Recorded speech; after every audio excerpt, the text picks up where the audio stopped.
What is up, everyone? You know what time it is. It is Saturday in the early morning, afternoon, whichever it is for you. It is time for your Smash podcast. As always, we got the usual suspect here. We have the man with the plan operation himself. What up? What up? Glad to be here. We got Neath the Lees. What up? And Supra G's going to be a little bit late because the man's always sleeping. Yep.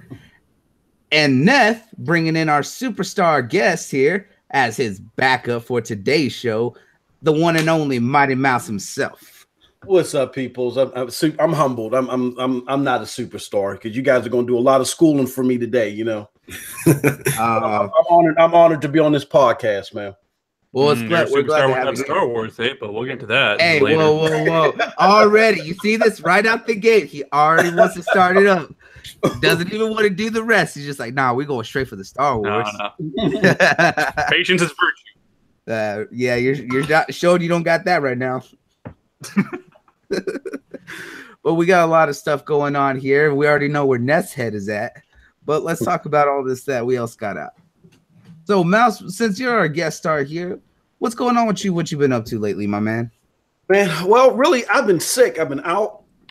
I don't know what the hell I had, but it seemed like it's finally going away. So I just been sitting back and catching up on some Walking Dead and some, I just, as I alluded earlier before we went live, some One Punch Man. I'm an old school anime person all the way back from the Fist of the North Star days. So my man, watching One Punch Man was a little bit different from what I was used to, but I thought it was hilarious. I enjoyed it. And I'm looking to get some more anime education today. Of course, that's what we all about here, man. And One Punch Man is definitely probably one of the better, especially newer animes that have that old school appeal. Because the thing that's great about One Punch Man, it's literally an entire satire about Superman and superhero style heroes and shows and stuff like that, where you always have someone who's trying to get stronger and stronger, where you have someone who's so strong it just becomes boring. So it kind of goes into that old school, especially since you did like Fist of the North Star, because Kenshiro is probably one of the greatest and most cheesiest characters you could ever have. I mean, every time he would hit someone, all you would hear is just, you're already dead, and they just explode. I mean, what's not enjoyable about that? Definitely. Yep. No, and I think that was a perfect comparison. Yep. Yeah. So definitely you're gonna definitely learn some new things here, especially our love of My Hero. If you want a really good action anime that's all up and coming, that's definitely one that you'd enjoy yourself. Oh, cool. Yeah, but let's go ahead and get in with this. So first things off, I was showing y'all here some news is that they finally put out the first visuals and trailer for the new Persona 5 anime. And with everything that they were showing on it was about what I was expecting, because it is Atlas heavily doing an involvement with the animation. And it's good to see that they're still contributing to that, because as I stated, with everything that Atlas does, despite how people feel about JRPGs, the anime styles, visuals, and storytelling are always great. And even if you don't play the games, because those have multiple stories and endings and all sorts of ways they can go, it's always good to see the animations, because people can still experience what those characters are, a part of that story, and kind of get that feel going on. So what did y'all think about those early visuals for that? Oh, that's pretty cool. I haven't played Persona 5 yet, but I'd love to check out the anime. I know there's been like a lot of bad press, per se, around Persona 5. I'm still going to give it a benefit of the doubt and check it out myself. But it's cool to get an anime adaptation for it as well. Oh, definitely. I agree. What's your thoughts on that, Neff? You know, I kind of like the art style, and this looks pretty cool. But as Operation, I've never actually watched a Persona or even played any of the games. Yeah. I heard music is dope though, so that's one thing to look forward to. Oh yeah, absolutely. There's one thing I can say is that Atlas in all their games, it don't matter. They're always on point with the music that they put into. They did it with Persona 4, all their Shin Megami Tensei games. They had it with Catherine. And this one is just a step up. The game always had a great soundtrack. I haven't even personally played Persona 5, but I've seen bits and pieces of it, and I love what they're doing. I love the overall story, and the music's always been phenomenal. I know the soundtrack of it without even playing the game, so I'm excited to see the anime because I always love their animation. What do you think, Mighty? I've seen a little bit of this prior, and from what I know of the Persona 5 or Persona anime adaptations, I've heard a lot about them. I haven't seen any yet, but this I agree with everybody on the panel. This does look cool, and that's good to see because in my previous experience, video game to anime adaptations or vice versa aren't always good. But one of my favorite, as being an old anime geezer, has been the Street Fighter series. So I'm hoping that this is a good adaptation as well. Yeah, I agree with that, and luckily with it coming from the same company that oversees the game, and they're helping a lot with the animation. I think that transition is what's going to do it really well. Is it's going to have that same feel, and it's not going to be too skewed when you have different studios getting in on the same thing, and it kind of changes the way that it all fits together. Mm-hmm. But I'm glad that you're interested in it. That's always good to hear here. But yeah, definitely the new trailer has me excited for it. Definitely loving the voice acting so far. So it's going to be good. Oh, yeah, definitely. All right. Next thing we got here is actually this year, they're pulling quite a bit of stuff off of Netflix. There's going to be quite a bit of animes that have already been pulled off, as well as some more that are going to be pulled off here in the coming months. And some of the ones that are on the hit list to get removed, they removed Bakugan, Beyblade, Magi, the Labyrinth of Magic in the Kingdom, and Irregular at Magic High School. That was removed back as of January 1st. Now, in the coming months, the Sonic 1993 series is going to be removed. The Secret Files... No, not Sonic. All right. Sonic and his band are also going to be removed. Avatar, the original, The Legend of Aang, is actually going to be removed on the 8th of February. And Naruto is actually going to be removed as of June. Okay, let's talk about this. So they're removing Naruto. That's like one of the best they have on there. And why are they removing Maggie? Like, didn't they even make like a Netflix original Maggie? It was like they did do a spin-off series called Sinbad, talking about his story leading up to Magi. Yeah, so what's going on? Did they lose a marketing deal? Is there not season 3 coming out any soon? Like, why is this going away? It sounds kind of contradictory because we know they're investing money into anime. Well, you also got to think is that the original Magi series is significantly older, so it could be an issue of loss of licenses. So they may not have the licenses to hold Magi anymore. Because remember, when things get pulled off of Netflix, sometimes it comes down to licensing issues or anything like that. So they may not have the rights to be able to continue streaming those. However, I know that Sinbad for the time being is still going to be going, and I know that there's supposed to be another season of Sinbad itself. So I know we're going to be seeing more of that. But as for the rest of the Magi series, that is going to be removed. Hey man, I need that Magi season 3 because that shit's fire. And what did they move? What are they removing them for? We think maybe because of licenses. Yeah, okay. It's showing right here that the licenses haven't been removed for those series, and for that most of the time, that's when you see a lot of shows removed.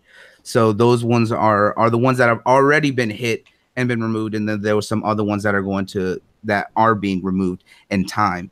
So as of right now, the only ones that are still left is the original Avatar series, The Legend of Aang, and Naruto. So if you haven't seen Avatar, that's probably up there, and you should definitely see it before the 8th, before it's removed.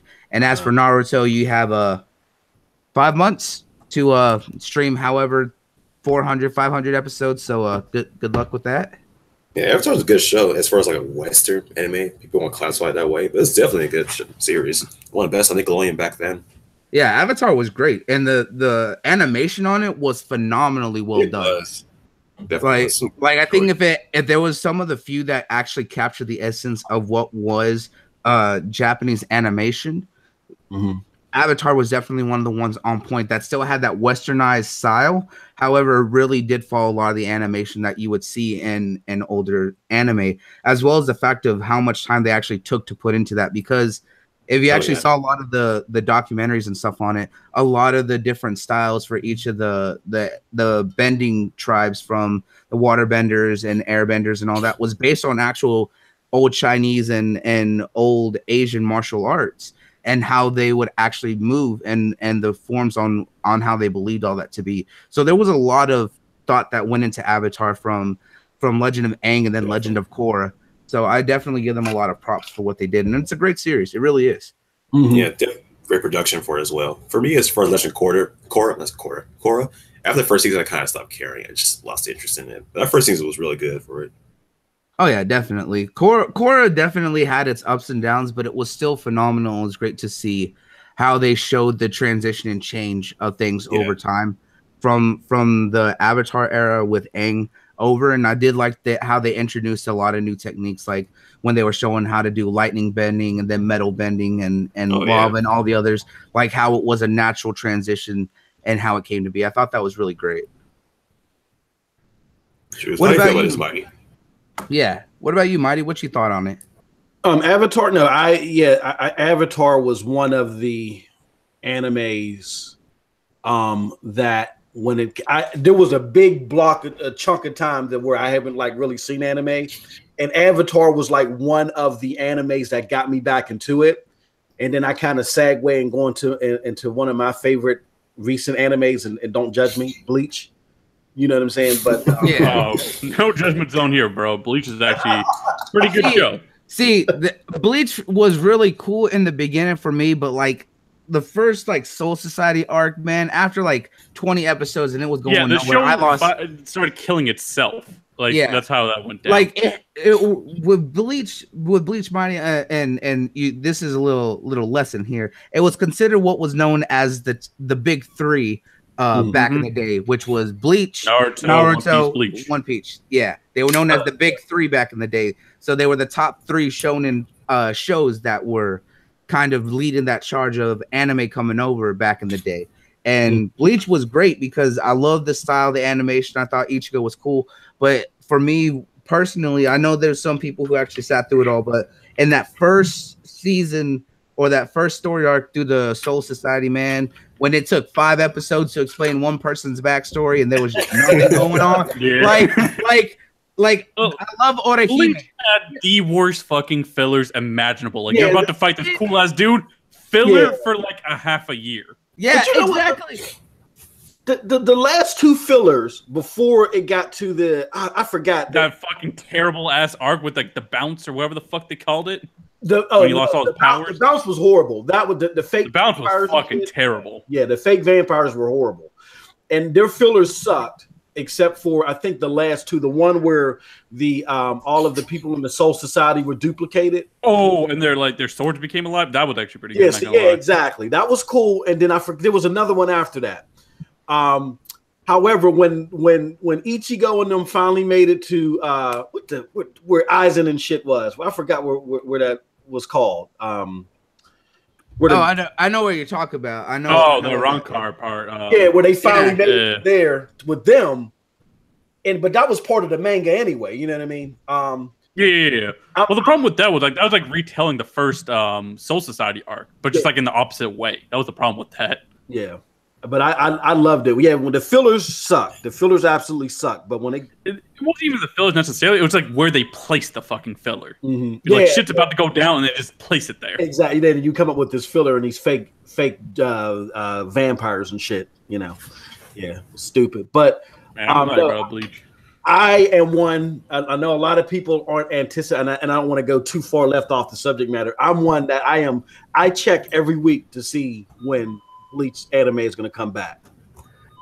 Bleach is pretty much done at this point. The manga sales couldn't keep up. Yeah, and what's funny is that the original creator actually probably about 3 or 4 years ago actually wanted to be done with the series, but it was still selling so well. They're like, "Hey, we need you to keep making more," and that's when we got a lot more filler.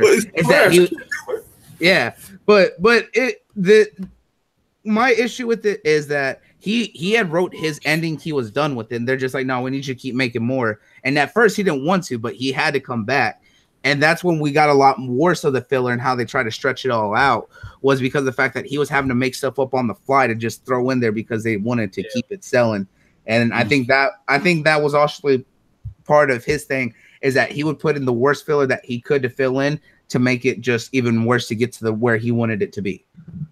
The thing about the guy who made Bleach was like he didn't telling stories to begin with. He was just really good at drawing shit. Like that's how he started off. Like his teacher's like, "Wow, you should really try this out. You're really good at drawing." Yeah. So it's like, all right. And as you can see, he makes like the coolest powers, but his story was always kind of shit. He had an okay one with the Soul Society arc, and then that should tell you something. Yeah, there was a lot of times where he wrote himself into a corner, and it's just like, well, how do I get out of this? Yeah.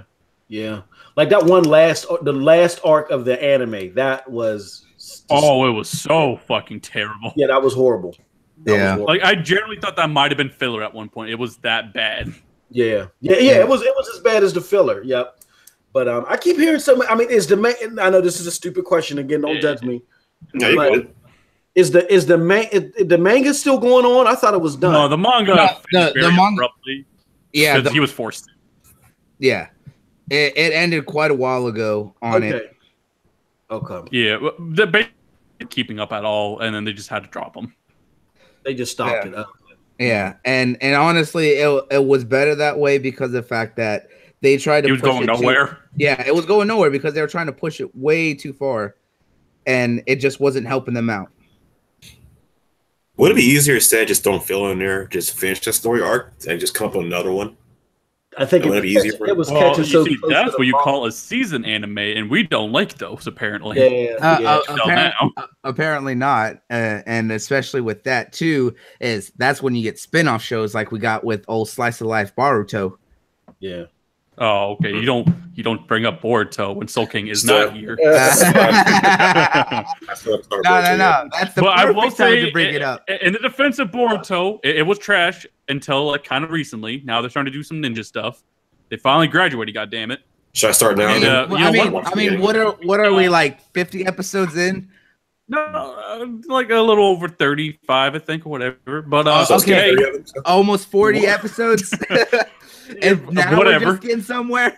Hey, you have to remember, like the guys it's not based off the manga though. It's like the filler teams, and they tried making a story with the filler teams. Was not a very good idea to begin with. But you gotta give Boruto this. At least it has good art and animation, unlike a certain show that's going on hiatus. Oh man! Oh damn! So what you're saying is, I'm just giving 30 episodes. It's starting out, right? Yeah, so don't even pay attention to everything else. Watch like the first two to see Naruto actually become Hokage, and then immediately skip to episode 30, whatever. Skip 28, all right. Don't even bother watching the show. Just watch the goddamn movie and wait till the show catches up to the movie.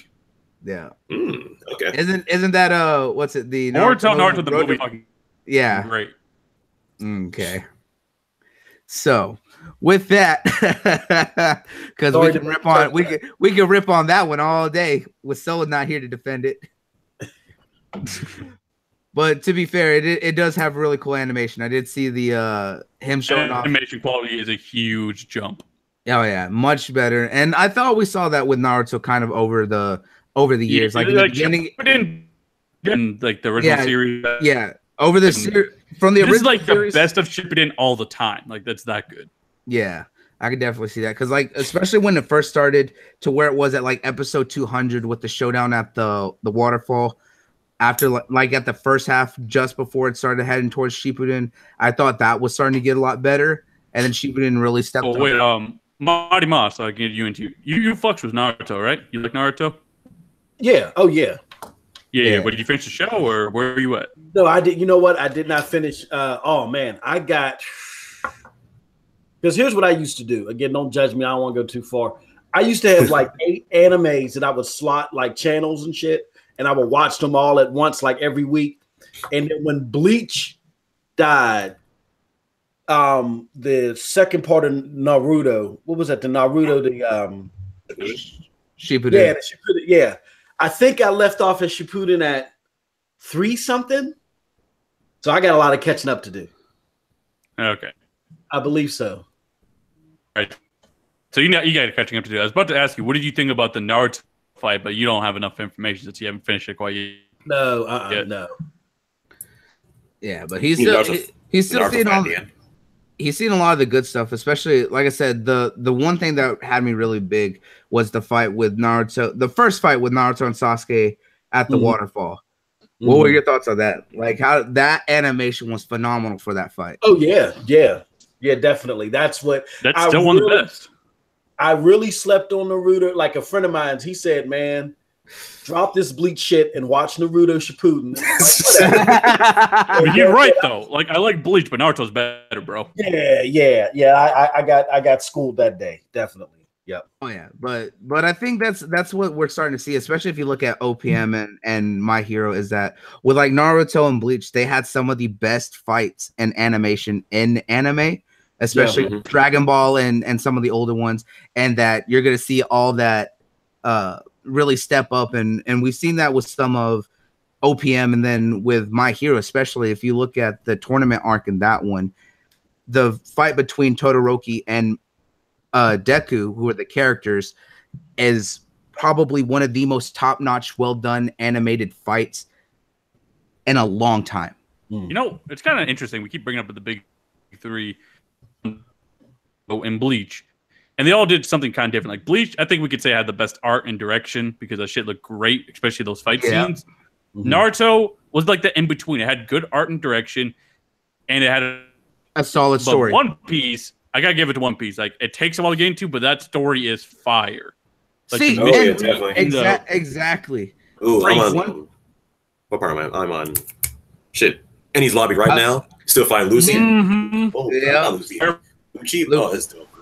Yeah, let's say, you've been no-lifing through One Piece. And hell yeah, man! I know. Yep, and I know you say that has a solid storyline, which it always did. But I know that in the beginning there was a lot of rough animation, but it's slowly getting better. It has it. I was say as you watch through it, has it slowly been getting better? Oh yeah, they've been increasing gradually as you go on. Yeah, if you watch it right now, you see the increase. Eventually, you just see like what you got now. But I need your guys' help here because Mighty Mouse is afraid to get into One Piece because you think that's way too much. Mighty Mouse, I'm gonna tell you something, man. This show is good, and it's definitely worth taking your time into. Like I refuse to because I have so much in my backlog right now. But especially for a newcomer who hasn't seen it, it's definitely something for you to definitely know life and watch in your free time. Because I will tell you this, and I've stated this on several shows before. I took the time to know life Detective Conan, or as it was known here in the States, Case Closed, back in the day. When I found it after finding out that it was running for 20 years, it was at 756 episodes. I broke it down to a science on how many episodes to watch each day while I was at work to know life and catch all the way up, and then watch all 15 movies that it has in its series. Jeez. Now, how many? So One Piece. How many episodes? What episodes is that up to now? Shit, 800 and something. I believe. Let me double check real quick. Well, to be fair, there's like a few arcs right off the bat. Okay. Yeah. But the thing that I give to them, because we talk about how bad the filler was and Bleach was, and One Piece, they wrote the filler so well it feels like it's an actual there is one filler I thought was canon. It was that good. Yeah. So when you see this, you'll have a much better time of not having to worry about. I will say, if you do watch it, walk away from the Rainbow Mist shit. That is not any good. Skip right through that. It was okay. It was okay. And the stupid dragon shit, skip that too, even though it's kind of cool down the line, but it's kind of boring. So don't it was bother. definitely slow. I watched it that way. It was slow. Jeez, 800 episodes. I'm telling you about One Piece. They have some of the best villains. Like they'll actually make you. We can use you to Soulking. It'll teach you how to like watch movies, and you can skip quite a few episodes off the bat. Okay. Yeah. Now, so far, we're talking about streaming and a lot of the big animes right now. There's one thing we have to bring up. Rest in peace. May it be done with anime strike is shut down. Anime Strike has officially closed down its streaming services, and everything in its catalog is now officially moving over to Amazon Prime. Wow. So it's now a part of the Prime streaming service. So everything in their catalog. Oh man! Woo! Apparently, do I need to cancel my Crackle subscription? I mean, not Crack. Fuck. Crunchyroll. Looks like I was about to say. It looks like I triggered a few alarms right there. What you do in your life, Neff? Yeah. Yeah. So the Amazon bought out. No. Well, remember, Anime Strike. I don't think I need Verve anymore. I'm about to give a Crunchyroll. Well, remember this: that Anime Strike was Amazon's anime streaming service, and it was its own separate thing. Now it was stupid in the first place, but they shut it down, and now everything's moving over to Prime Video, which it should have been in the first place. However, with everything still streaming all the same things, anyways, there's still no point. Yeah, just consolidate them. Yeah, like I said, there's no variation on what's coming out, at least in the big streaming services, and that with everything having the same exact things, and there's 4 or 5 different streaming services, and there's no change up, and they're only showing the big things that are coming out each season. There's no point to have multiple different streaming services. So forget Crunchyroll, forget Funimation, forget Anime Strike, which is now dead, and everything else. It's just like everything, they need to have some sort of variation to make it worthwhile and reach out to more than just the big ones.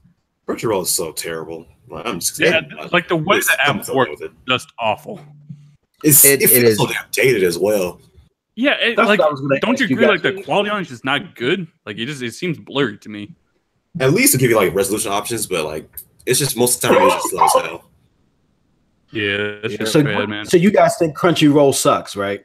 It's trash. Yeah, and we say, and we've come out about this is that the stream, especially for the anime streaming services, they need to change. They so consolidated and not changing, and with every service being the exact same and having almost the exact same things, there's no point in having multiple services, and a lot of people don't even use them. That's why a lot of illegal streaming services, especially for anime, are so big, because of the fact that, one, they have a variety of everything, even older animes that you may not hear of or haven't seen for 30, 40 years, and you're able to see that, but they still support, the creators by, buying the merchandise and stuff like that.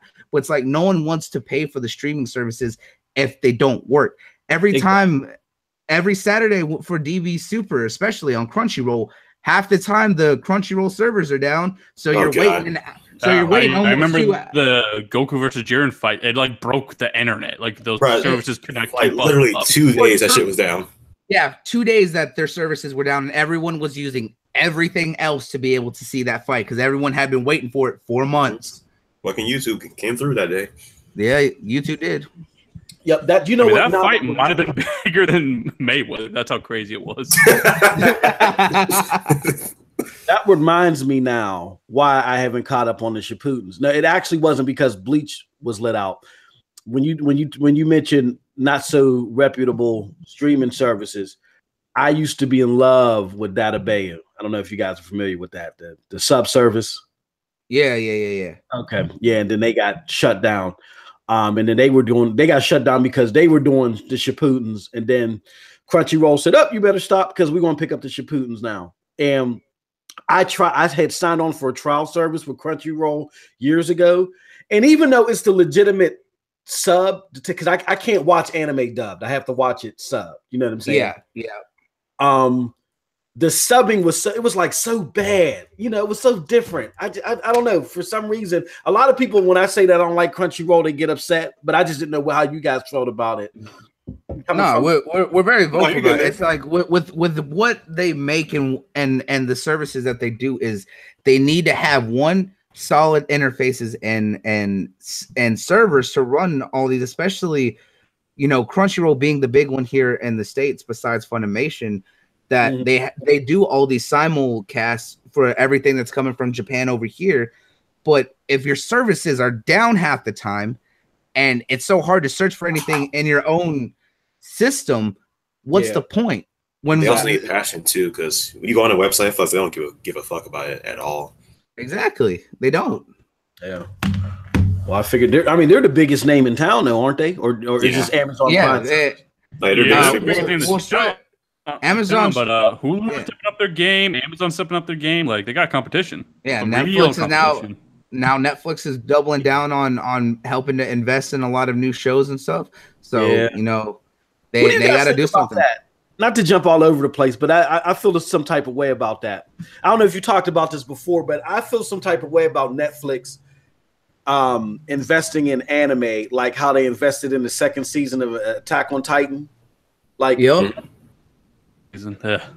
did not. It wasn't that bad. It wasn't that bad, but they should have stuck more to the manga because it just made the story kind of confusing because they rushed through parts. They slowed down. Yeah, they kind of rushed through it, and I do wish that they did how they did in season 1, where each episode was basically a chapter out of the manga. Well, remember, the first season was basically each episode was a chapter out of the manga, except for the 3 or 4 episodes during the time while they were training with that time gap, because there were so many chapters devoted to that. They wanted to cut through that and then get to each part after, which actually took a lot more dedication, which is great. But I do agree that with where they went and how they kind of dealt with season 2, that it was not what I wanted. But I still enjoyed it. And I'm hoping that they fix that with season 3 coming up here in April. Because I'm hearing with Netflix, what they do is they say, oh, you got a couple of months to make 12 episodes, go. You know what I mean? And you can tell a lot of time and energy was put into making the first season.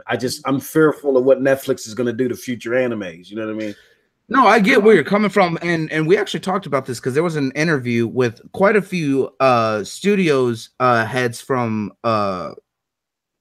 Japanese animation companies, and that they're liking working with streaming services more because of the fact that it's not how it is with television. Because the way that it would work for TV and old school is that they would make the episode, put it out, and then they would have to do the next one immediately. Whereas now with streaming services, they're being given a time frame on what season they're going to come out on. They have all the time to be able to make all the episodes straight away and then put it all out in one go and not have to do it week after week after week and be held back.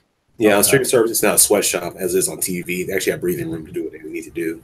Yeah, so they're just like, hey, like if you look at it like this, they're like, hey, you want to do your show? Fine, we'll pay for it here. We want it out, in the summer season of 2019.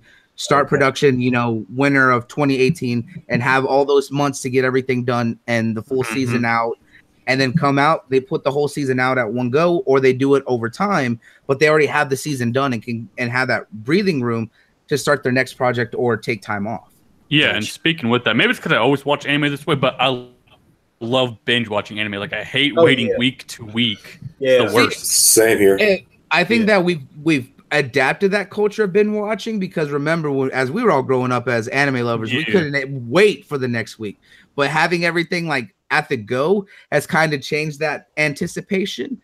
However, I still enjoy like waiting because of the fact that when an episode is so good, you're just like, I want it now, and it gives you that old school feeling of just being excited for the next episode, because that's how it felt all through season 2. I think Dragon Ball did that very well. yeah, Dragon Ball something, but we all felt that with Hiroaka, because every episode we would all get excited for the next one and just where it was going. Like we were always hyping, always mad when it ended at such a good part and just waiting to see it. So I know, especially with the hero killer when he took him down, he's about to get back up.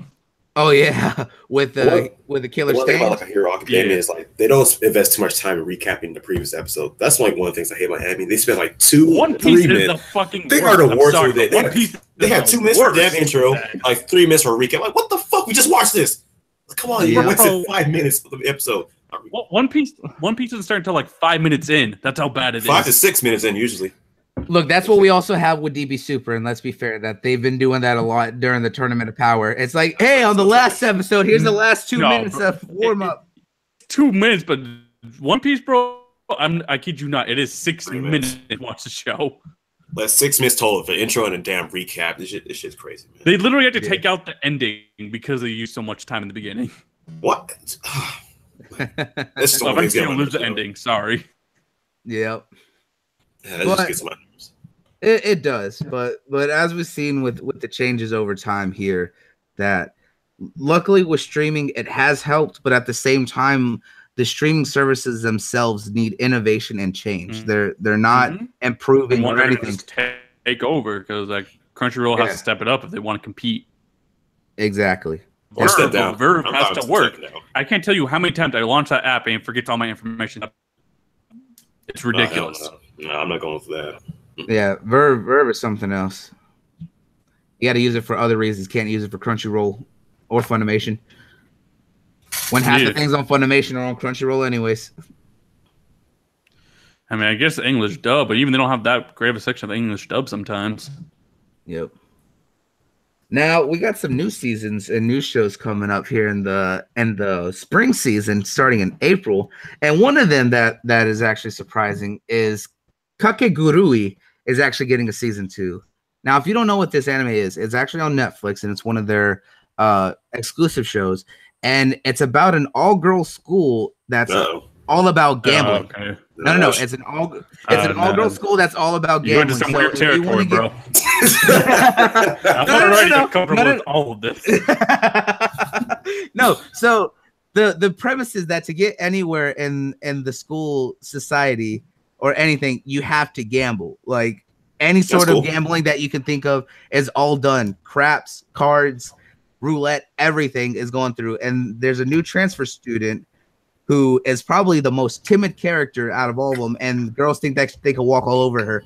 But once she gets in the game, dude, she is a gambling maniac, and it's a really interesting show. It's really good, but that's over there already getting. Yeah, but about to say that is your thing. Maybe Op will join you on that one. But I'm good. If it gets too much, I'm out. I'm out. If it gets too much, there's not a lot of that going on. I can tell you that, but. It does have its sadistic side. I might have to check out the trailer later. That's all you right now, bro. Does it take place in a high school or is it like a college or something? It's kind of like a private high school. One of those private schools. Shit. Nah. I'm grown ass man. I ain't all that fancy. I'm grown ass man. Man, I gotta move on to this next topic. You're not a grown ass man, bro. You in your 20s. You barely right there with them. Grown up, go to jail. I don't care. Grown up, go to jail. Right. Bloody, what the hell is this link you sent me? Hayao Mizuki. I almost read this Burrito the Caterpillar. What the fuck is this? Okay, wait, so what the fuck did you send me? Hayao Miyazaki, after 5 years, has finally put out a new animation that he did. Hayao Miyazaki is the one who made Spirited Away, Kiki's Delivery Services, all the big shows, Howl's Moving Castle, all those old anime movies that were big when we were growing up. Talk to Mighty Moss, man. You take over. I don't know what the fuck they're saying. But Spirited Away's dope though. But yeah, so Miyazaki is probably one of the biggest anime creators of all time, and had such a big influence on a lot of people, especially me growing up, because when I was a kid, I remember watching Howl's Moving Castle and Spirited Away. And it just blowing my mind with the animation and the storytelling that went into it, especially when I watched Kiki's with my sisters, because they weren't into it as much, but that one they loved watching together. And after he hasn't done anything since about 2013, but he just released a new kind of a short anime, kind of like a mini movie. It's like 17 minutes long. That's actually being released at the Studio Ghibli Museum in Japan, and it's called Boro the Caterpillar, and it talks about the story of a caterpillar when he's first born and kind of going through his life. Man, fuck all that. I'm gonna pull a Bonesay. Like, man, that caterpillar is not a burrito. Like, what the fuck are you doing with that name? I don't give a fuck about a caterpillar's life. I'm good. Miyazaki, he's his anime, from what I've experienced, I've seen Spirited Away. They're more. Are they like artsy? Yeah, that's kind of a good word. I'm good on that. But they're not just artsy. A lot of them tell really great stories. Look at look at Princess Mononoke. Princess Mononoke is about Princess Mononoke was done by Miyazaki, and that's all about the spirits of the forest and nature fighting back against humans because of the fact that humans are destroying everything. Heard of any of these shows? This is all your thing. No, They're all movies. They're all movies. I've never heard of any of that. Nev, come on, man. I'm the novice on that show. Come on, man. I'm gonna have to. You're gonna have to. Bro, I don't watch old shit. That's one thing I don't watch old shit. You're gonna have to hold the fraud award this week, bro. Like we always give it to Cyrus over there, but you're gonna have to hold it this week, man. No, bro, I don't watch old shit. I mean, Moss. My god. No, I mean, what he does really isn't my cup of tea all the time. Like I'm into bloods and guts and shonen and swords and shit. I need like action. That. Yeah. But Spirited Away definitely was good. That was definitely some good shit. And every now and again, you know what I'm saying, an anime like what's that, Eating in the East, that really ain't action based. It's sorry, you know. Man, but, yeah, I don't know. I just don't like artsy stuff all that much. Like, I'll give you an example. It's not an anime. This is not an anime. I watched this on my plane ride back home, but it was this movie called like A Ghost Story. I put it on. Fuck is this? And I turned that shit off immediately. Like it was about a dude that just randomly dies. He's just hanging out with his wife. It's just weird. Yeah, he's literally wearing like a blanket over him with like the shitty ghost. I know what you're talking about. Yeah, that was this dog shit. So I just turned that off. Fell asleep. But like I said, with Miyazaki, he's made things that go all across the spectrum and have been very influential in the industry. And he has a movie if you want something that's a little bit more mature, because Princess Mononoke has that. It's really dark, and the story that's going on in Princess Mononoke. I was like, but Miyazaki has been probably one of the biggest players in the industry for years, and I mean years. He's been at this for decades, and everyone looks up to his. Looks like since 1972, man. Exactly. See, Mouse. Oh my god, this shit is old. Oh my god. It is old, but it's one of the anime. But it still holds up. His probably maybe before I was born. What the fuck is this? These were stuff that Neff, you're not that much younger than me. Man, I don't know about all this. I remember watching these as a kid growing up. I remember. What year did this come out? Mononoke was probably in the 80s, and I remember watching that when I was 5. Yeah, this was before I was born then. Yeah, but everything else came out as well. But I'm saying that he's been at this for years. Looks pretty cool, but it is old. Look, if you want to talk about old, that's very dark. Watch Grave of the Fireflies. Oh yeah. Was this shit ever remade though? This shit looks good. I'm not even gonna lie now. Oh, there you go. See, straight front. Take an L on that one. Never mind, bro. I'm gonna take an L on that one. Yeah, there he goes. There he goes. He'll take that L now. I'll take that L. All right. Mouse, what else we got? I was gonna say, Mouse, you got that when I said Grave of the Fireflies. Grave of the Fireflies. Yeah, and that's one that's absolutely well animated, but absolutely dark, because it is such a depressing movie. Because it talks about what the Japanese went through during the World War, and it follows a brother and his little sibling trying to survive. Jeez, yeah, that's an oldie. I remember that one. Yep. Yep. Neth is always talking about here how people don't watch anything. Oh, he's just like, man, you watch things that are well before. He's like, that ain't anything that anyone go watch. I don't fuck with old anime, man. I hate the art style. It looks weird. But that's what makes them great. I was like, that's what made Fist of the North Star so appealing, because it was so cheesy and just the animation was just all over the place. It made it great. Stand Dragon Ball shit. Oh my god. All right, well, let's get this fraud out of here for right now. So another North Star, Neff, you can't watch that. I don't know what the fuck that is. Oh my god. Oh my god. Mouse, I think you're gonna have to roast him on over there. Man, I brought him here, but he's the one who's gonna roast me. Yeah. Did you have you seen Ninja Scroll? I have seen Ninja Scroll actually. Okay. All right. You saved yourself. Okay. All right. That's one saving grace right there. Now. So another one of the interesting new announcements that came out, and this one is probably going to be a major left swing for everyone, is there's a anime coming out from a manga that's a comedy called Backstreet Girls. And before you say anything, it's not what you think.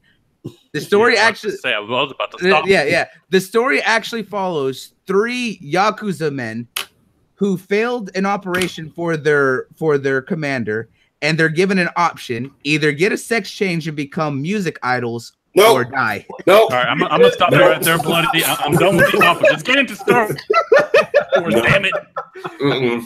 Yo. Oh boy. Right, let's get into it. But what, I like how you just tried to fuck all those topics. Yo, blood, why do you think that movie was good? Luke Skywalker, he's in a dumbass direction. J.J. Abrams thought of something so good, and he wrote it one day.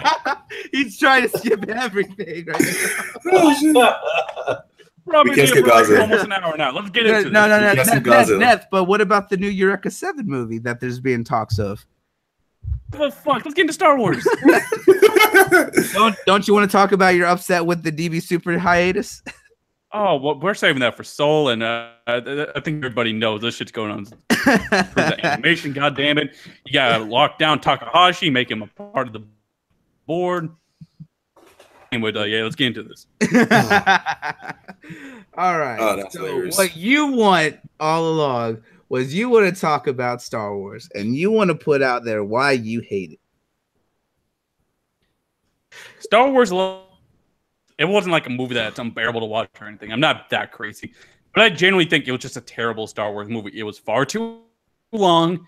Had a very awful side plot with Finn and this Asian person who I just don't remember her. Very boring Rose. And an awful character. I was about to call her Rosa from Dragon Ball. Like, nah.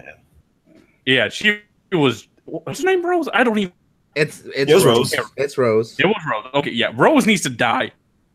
I wanted her to die. But you like a diversity, man? No. You want diversity in Star Wars, man? Come on, man. I liked her sister. Her sister was a badass. She isn't. Her sister, yeah, she went down with the ship. She went for the bombing run. Barely. But no, everything else. Snoke died. Didn't explain who the hell he was, and then he just died. Kylo Ren is a man-child. First Order, so it's not as inspiring. Like, literally, he sees the Millennium Falcon, and then he's like, send every ship we have after. That was the dumbest thing I've heard of. Oh, Nephew Botting Little. Man, you've been missing the action hero for 30 years. He sweats to death. I kid you not. Death. No. He sweated to death. All right. All right, that was just a few of my rants. You go damage control. Oh, yeah, me damage control. Okay, one, I'm going to point out here is that while you complain about Snoke and the 7 minutes or so that we saw of him, No. Let's stop right there.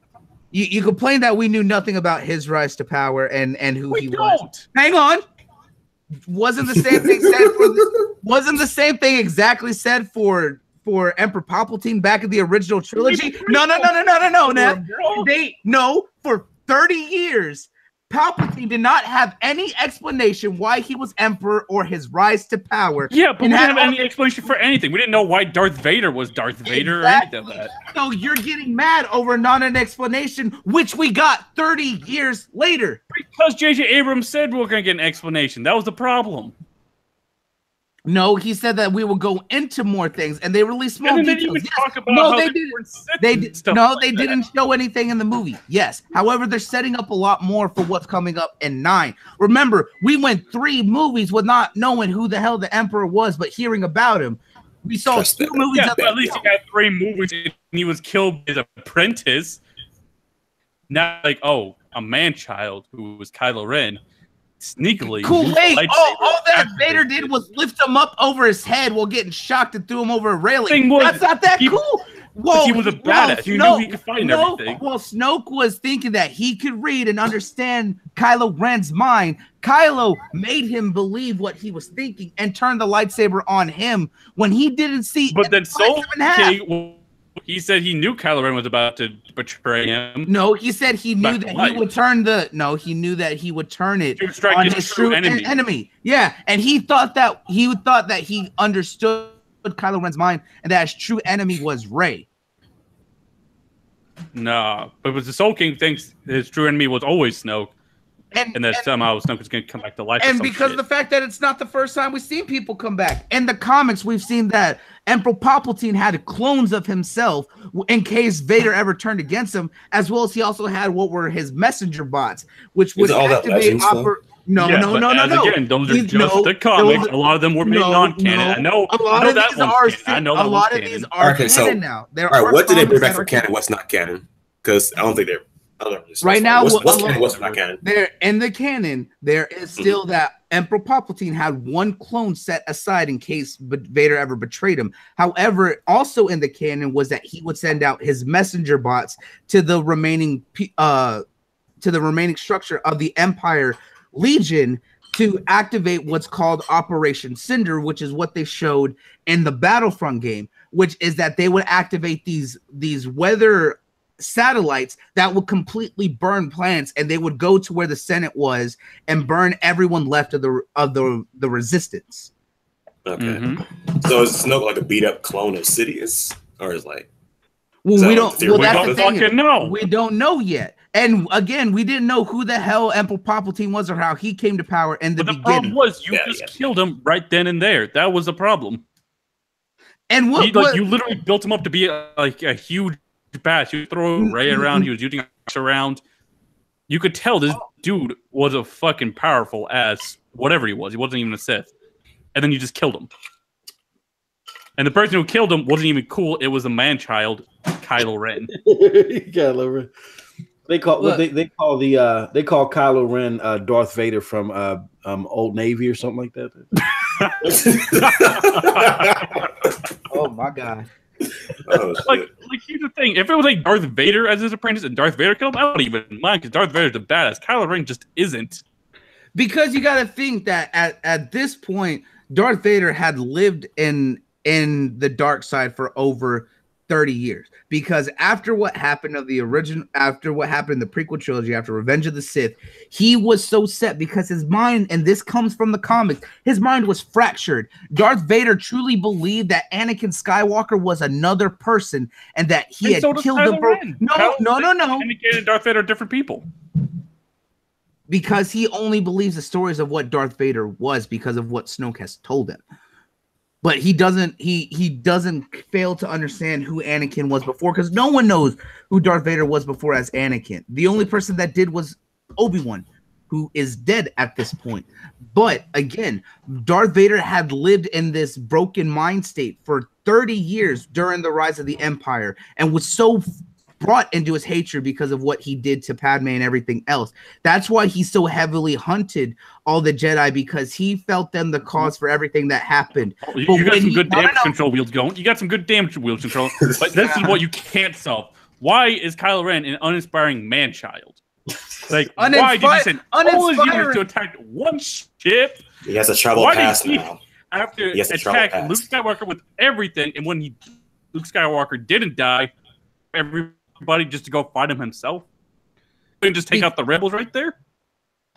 Because of the fact that, one, you got to think that in Kylo Ren's mind, he is so focused on his hate for who Luke is and what he did. No, but I'm saying, why did he have to stop all his units? His units could have literally kept going forward and destroy the rebels, but no, he let them escape. Because it's Star Wars and plot holes. And even that, like, you could say the same thing on Luke, and nothing was damaged. I would assume that shit was a hologram or something. This is the Star Wars does, like, they pull like ridiculous shit like this, like you could say the same. You could say the same thing about Episode 5 and Empire Strikes Back. Why didn't Vader just strike down Luke after cutting his hand instead of letting him fall to the bottom? It don't matter. That's his grandpa. That's his apprentice. No, at least Kylo Ren had the audacity to go and finish what he wanted. He wanted to kill Luke. Vader didn't kill Luke. But the thing is, Luke tried killing Kylo. So I can understand why. But remember what they did. Speaking of that, what the fuck happened to Luke Skywalker? One of his first thoughts, F you? after he saved one of the second most evil guy in the galaxy? But That's again, what you saw with that is that remember, no, with this, because when he fought Vader and Vader antagonized him, he only thought with rage and fought Vader. After he disabled Vader, did he come to his senses and try to bring his father back? And again, we are reliving the same with the fucking lit lightsaber. No, Neth. Here's the thing. Because of the fact that we're watching that part and 3 different scenes as unreliable narrators are telling this. That was the conclusion, though. That's the problem with it. He visited, so he thought, I'm gonna go kill him. He walked all the way to his bunk and lit a lightsaber. Like remember, he said that he read and listened to the thoughts that were going through them and that they were dark because Kylo was already being tainted, and he thought in anger like he did with Vader. However, he said that he stopped himself because of the fact that he thought of family and hesitated. If he fell to that darkness that he attacked with Vader, then Kylo Ren would be dead. However, he had that semblance. Kylo, bro. But the thing is, he always had that in between, because remember what Yoda said during his training: if you leave here, you will not defeat Vader, because he cannot defeat the imbalance and hatred within himself, because he thought what he was doing was right to protect Leia and to protect Han. Mm-hmm. He did the same thing in episode 5, and when he went to Vader, he fought cocky. He attacked him without relent and cost him for it. He lost his hand about it. And then when he tried to do the same thing, when he thought that Kylo was going to go to the dark, just as his dad, he felt that same unrelenting hatred for the dark side and fell into that rage. However, he hesitated because of the fact that Kylo is his nephew. Again, at the same point, we're hearing the story from 2 people and many different views as reliable narrators. Did he attack him out of pure hatred? Did he truly hesitate? Did he even really want to do it in the first place? We don't know, because of the fact that each time it was told, whether it was by Luke or by Kylo, it was conflicting with each other. Yo, bro, true or false? Did he even try to go after Kylo Ren, or did he abandon him? He wanted to die, even though he left a map to that fucking planet. Because of the fact that he created someone who was powerful, and he slaughtered. And did he not say, "You want me to come when back he failed to kill Kylo Ren, and when he lost Kylo, and every other one of his students died, and the rest of them followed him as the Knights of Ren, who said, "Yeah, you're right. We should do what we want," and they went to the dark side. He felt that what he was doing is he didn't have the right to teach. He fell into what they discussed in the movie, and as we've seen throughout the history of Star Wars, is the hubris of the Jedi. He thought he could do what wasn't done before. But if you and go further into the dark side. Because when he saw what Snoke had already implanted and reached out to him, he thought it was too late, because of how deep his thoughts were already in darkness. During that Kylo Ren killed his father, he still didn't act on it. No, remember, he didn't. Kylo Ren put his mother in a hospital. Actually, he blew her. He had his troops blown into space. No, he actually he was going to fire because of the fact that he wanted to recruit. But remember, Kylo was still conflicted. Blew her into space. He had a squadron with him. He still did not. That was his fucking sister. Didn't even go talk to him. You gotta remember, he was disconnected from the Force during all that time. Exactly. No, but when he found out, that's what I'm saying. He still didn't act on it. He still acted like a coward and stayed on his planet. I thought he found out towards the end when he got back. Yeah, he did. Because of the fact that when he talked with Chewie and asked where Han was, he felt that it was still his mess up and that it was his right to leave. Because of the fact that what he was doing was the thing, killing everyone and causing all the pain. Remember that when he was still in the Force in episode 5, he detected what was going on with Han and Leia. That's why he rushed to them and abandoned everything. In episode 8, he cut himself off from the Force. He took away everything that made him who he was. No, but what I'm telling you is when Rey informed them that Han had died and he sensed that Leia was in the hospital, he could probably know Kylo Ren had a part to do in both of those things, and the planet and moped around did nothing. and jacked off a weird fucking cow thing. It was a milk. Ah, shit. We're not doing that. We're not doing this meme now. We're not doing this meme. No. Hey, bro, that's another problem. There's a lot of forced comedy that just doesn't feel right. Yeah, that one thing. And I mean, remember that whole space scene with Leia? What the fuck was that, bro? That was just dumb. Again, and as I stated here before, we didn't know why that was. We've always known that Leia was a Force sensitive, and it's been shown in the past before that twins that are born that are connected to the Force, that they share it between them. At that time, we didn't know that Luke was cut off from the Force, but when that came to be revealed, that means that hold on, bro. Hold on, you're going to something else. I'm talking about that scene where Leia went Jesus. What the fuck? Because she used the Force to protect herself. No. We're not gonna. No, that was just dumb. Bullshit. He should have been dead out there, bro. I'm sorry. When did they introduce that Leia was Force sensitive because they were twins as well? Was that in the movies? Or was that outside? No, it's been in the movies. Yes. Okay. So I don't remember it was that much. Yeah, no, right, it's been known that she was Force sensitive. And that it's been stated that the twins always have shared a connection, but when Luke cut himself off, his connection to the Force went to her. That's why she was able to save herself. Okay, cool. Because remember, think at the scene when he finally reached back out and he opened himself back up when he was on the cliff. How Leia's first instinct was she felt his presence because he opened the Force back up and that connection between them. Okay, they can at least mention like it was episode 9, 8 or 9. I can't remember which one.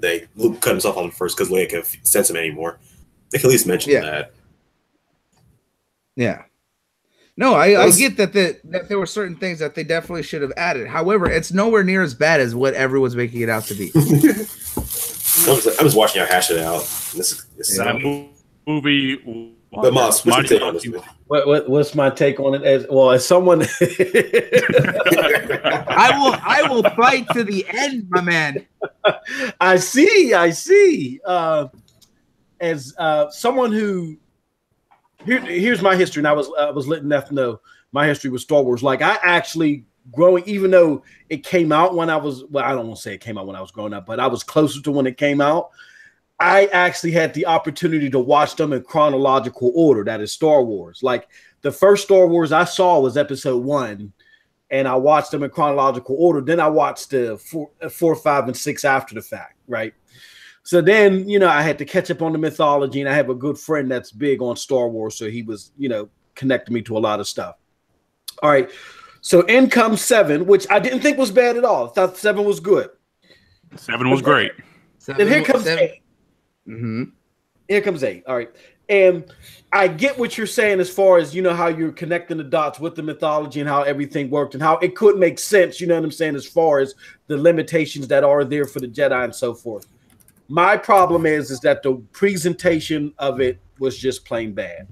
Okay, and that's understandable. There are definitely scenes within that movie and how things were made. I can understand where that is coming from. Mm-hmm. That there's definitely scenes where I had issues with it.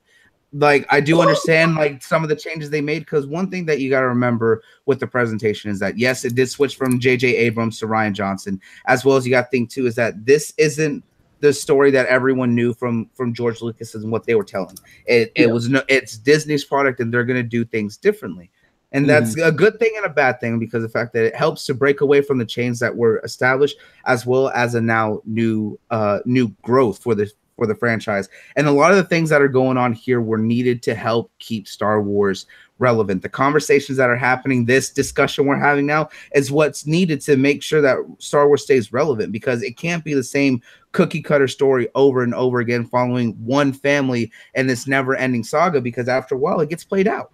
Oh, I definitely get it. Like, we get that. One of my biggest complaints are, how many times are they going to destroy the Death Star? But with that being said, this transition was handled poorly. It felt more like an after school movie than it did like a Star Wars flick. Like, and I say that because, and I'm with Neff, like the biggest disappointment to me was when you think about superheroes and icons and You think Luke Skywalker, and how, even though it all may make sense in the mythology, how they had Luke Skywalker handled in that movie, to me, was insane. So, you know, like, I get with the Force, you can teleport yourself, like how they had that thing out on Twitter where he showed, yeah, that's part of, you know, the Force. Yeah, however, it's been established because it was even in the old that's EU. Not the problem. Like, I understand that's a part of the Force, but it's the fact that's how they killed him. That's how they did. Yeah, Luke Skywalker. But think about this, and this is where it comes to, is that one, he had spent years already cut off from the Force, right? So he hasn't tapped into it in a long time, and you got to think that he was on another planet, projecting himself halfway across the galaxy. No.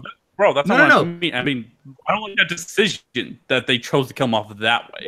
Yeah. But remember it. But that's what I'm saying is that the joke about him dying in his no. Hang on, but the thing is, you got to think is that he really did show himself and what he's able to. However, again, he's even as the most powerful Force user, you got to think that he was on a planet that he had very little knowledge of, as well as projecting himself through the Force halfway across the galaxy. That is going to put a strain. We've seen that overexerting yourself through the. But hang on.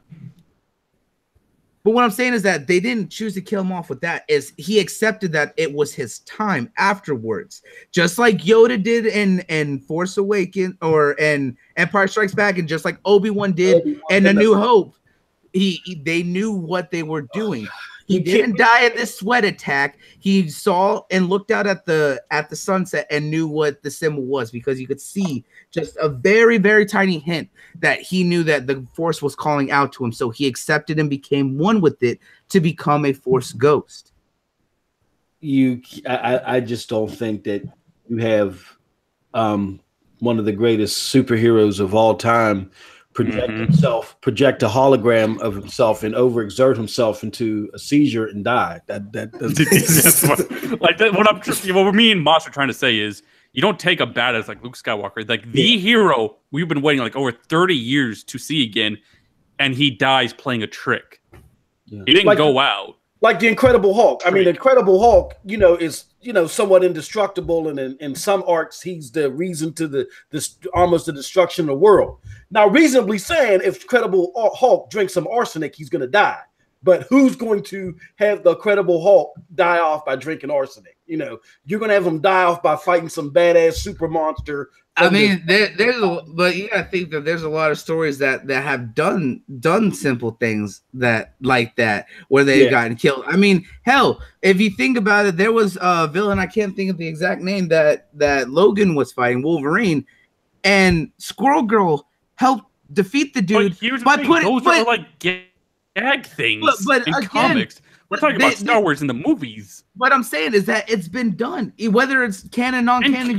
But here's the thing: those are just gags, and nobody's actually happy. They're just laughing at them because it's in the comics. To show that in the fucking movie, no, bro, you're gonna get this type of reaction. Yeah, but people treat the movies a lot more seriously. Like, that's what people pay money to go watch. It's only the hardcore fans that would pay for comic books and shit. Yeah, no, I get where you're coming from, and like I said, the presentation could have been done better, but it's understanding and as I said, the movie many flaws. Like, remember the whole beginning scene of Poe Dameron playing a phone call prank and literally getting the ships to escape. That is the dumbest shit I've ever heard of. And he basically soloed an entire Star Destroyer or whatever. What is this? He literally him and General Hux were playing. He was playing sorry, man. I thought that was pretty great. I thought that was pretty great though. Yeah, but he soloed a whole ship by himself. No, well, he took off their top cannons, which are they only 1 point, and if you're any decent pilot, as we've seen, even with actual planes, you can get around anti-flat guns and actually shoot them down. Yeah, and you're going to dodge all those TIE fighters as well? Yeah. Wasn't that many. All of them? There wasn't that many. There was only 3 following him. And Kylo Ren was even around, who we know was a very good star pilot. Well, Like, I mean, the shit, it just like too convenient. That was the problem with it. And then even the whole snail chase in space, bro, that was the most boring shit to watch. It was a snail chase in space. I just, me personally, as someone who got a big education on the mythology today, I just still think the biggest problem was the coolest thing about Star Wars was you have a fan base that goes from both extremes. Those people that know everything to those people that know very little. I'm kind of closer to those that know very little, but whatever part of the spectrum you're at, you loved what you saw. You know what I mean? Yeah. And this one, no. but I mean, you got to think too is that unhappy with this one. Well, yeah, but I mean, we saw the same thing. Some fans are a little belligerent about this shit. Some are a little belligerent. There's some that are overly hating it for no reason because we saw the same thing happen all the way back in the day with Phantom Menace and then fucking Clone Wars and then Revenge of the Sith. No, but I'm saying that they all have the same issues that everyone's complaining about today. Everything if they have the same issues, why didn't you improve them? No, because the fact that the same complaints that are being said now were said back then that it's trash, it shouldn't be canon, it's this and that. You're making a good point in the presentation that I do agree there were certain things that could have been improved upon, and there are definitely a lot of characters that they brought in that don't have any sort of backstory yet. They Hang on, look at DJ. Okay, with you hating on the Finn Rose storyline, I can understand which certain aspects of the storyline are bad. But when they introduced DJ, which is Benicio del Toro's character, who was great by the way, I really liked his character.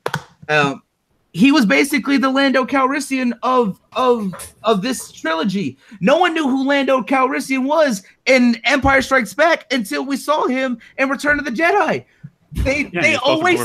But what I'm saying is that some of the complaints about the setup always comes in the next movie because people complain that they don't see it in the one that they're watching now because it always sets up for the future, especially when you know ahead of time it is a trilogy. But here's the thing: this movie lacked a lot of powerful moments. Like our powerful moment was watching Luke Skywalker sweat to death. And the Empire Strikes Back. Are you saying that Commander Holdo sacrificing warping straight through the entire fleet wasn't a powerful moment? Those 15 seconds of pure silence and just awe? That was dope. No lie. Bro, none of that came close to Luke Skywalker fighting. And that whole time, not holding close. She sacrificed an entire Star Cruiser and went warp speed. She also basically got them killed at the same time. No, they got killed because they were betrayed by DJ because he had heard them talking about them. He has one of the shittiest plans in the world. No, because if you listened, they were going to use the small cargo ships to sneak uncloaked while they were out of the range of their sensors. However, when they said that, and we're talking, DJ heard that while they were on the ship before they snuck on to the Star Cruiser. And when they didn't got caught, he told them to run a decloaking scan out there and found all the little cargo cruisers, so shifted from the main cruiser onto the little cargo ships that they could see because they picked them up on their scanner. It's been shown that even in space, you can't see visually what's ahead of you like you can outside of a car. It's all used on scanners and radars and sonars just like you would on a submarine. You can't physically see out in space until you run the scan, bro. Oh, you brought enough. Oh, god damn it. Looks like we lagged out there a little bit, and looks like Mouse had a couple issues. Sorry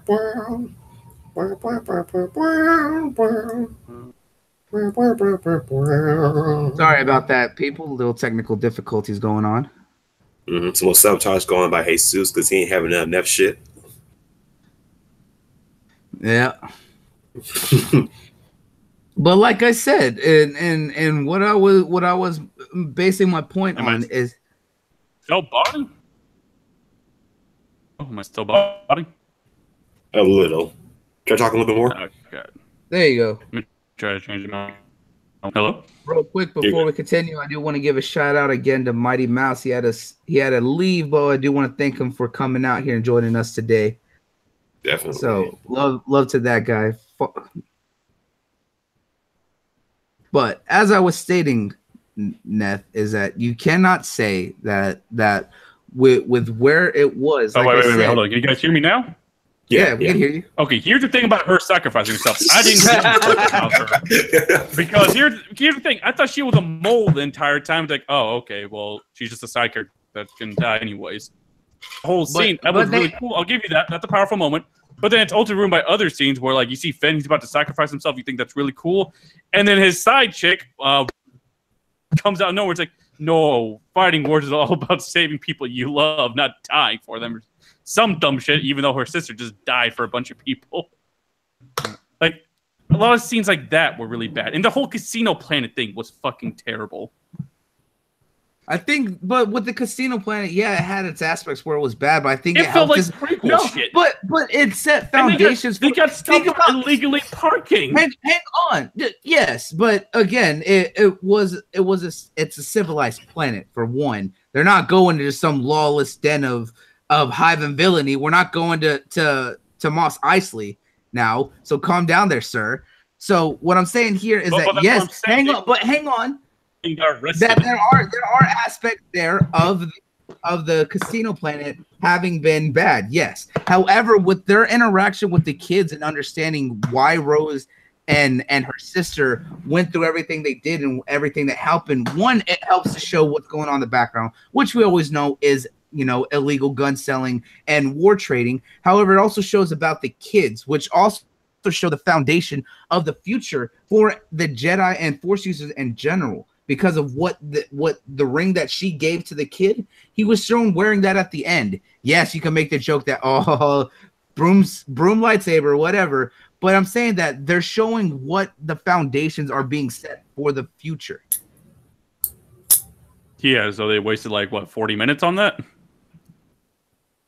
Well, to be fair, that's little scene with Ray, Finn and Rose kind of opened up some themes of the world as well. Because you see, when they talk to the hacker, like, we already had like the longest Star Wars movie. They explored that there's actually no. And you really have to waste it with a lot of boring subplot like that fucking planet. There were some lows in it, but they actually did open up some other stuff as well about the lore of the world. Like, hacker, cool. The kids, I guess, was kind of cool, but they spent way too much time on that planet with that stupid horse thing. That was interesting little thing. And they were stopped for. Again, it was a civilized planet that they were on. It wasn't like Mos Eisley. You couldn't come up with any other plot for them to get stopped.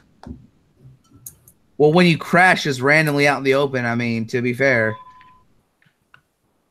Like, I don't know. Like, even that shit to me is weak. And I also didn't like how Snoke was killed off. Like, maybe you could have killed him off, but it would have been a lot cooler if Kylo Ren activated that lightsaber, Snoke maybe stopped it halfway, and then he goes on to beat Kylo Ren for failing to kill him. Like, you could have done a lot of really cool stuff, but no, they wasted it to just kill Kylo Ren. And even, I remember this quote, I was watching a video. They said the way J.J. Abrams and, am I still botting? No, you're good. No, you're good. Okay. Even the way J.J. Abrams and Rian Johnson changed, like, some certain scenes.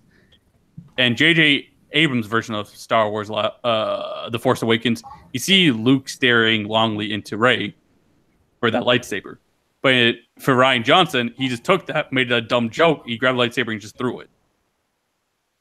Like, that's another problem I just have with this movie. It looks like Rian Johnson course-corrected a lot of what JJ was trying to set up. Like, if he had his own trilogy, which he is going to get, and if he was able to do it all from the start, from the scratch, make his own direction for the entire movie, maybe it'll work. But The Last Jedi is going to be a ping-pong mess. Yeah. You have ideas being thrown back and forth, course changes, and that's what's going to look bad in the future when you watch these movies back to back. And I get where you're coming from in that, and yes, that is definitely a part, because we've seen what happens when multiple directors go after each other or are on the same movie, how it causes a lot of conflict, because we saw it with the Justice League movie, and we've talked about that. Really bad. Like, what happens if he tries to make Rey a Skywalker or something crazy like that? Like, it's gonna just be bad. But that's what we're saying is that we know that's that. But again, they could set up too is that could be true or it's not true, because look at two things here, and this is where it's going into the cinematography and storytelling aspects of the movie that you have to look into. Is that when she went into the dark hole on the planet and touched that mirror, she thought she was going to get an answer.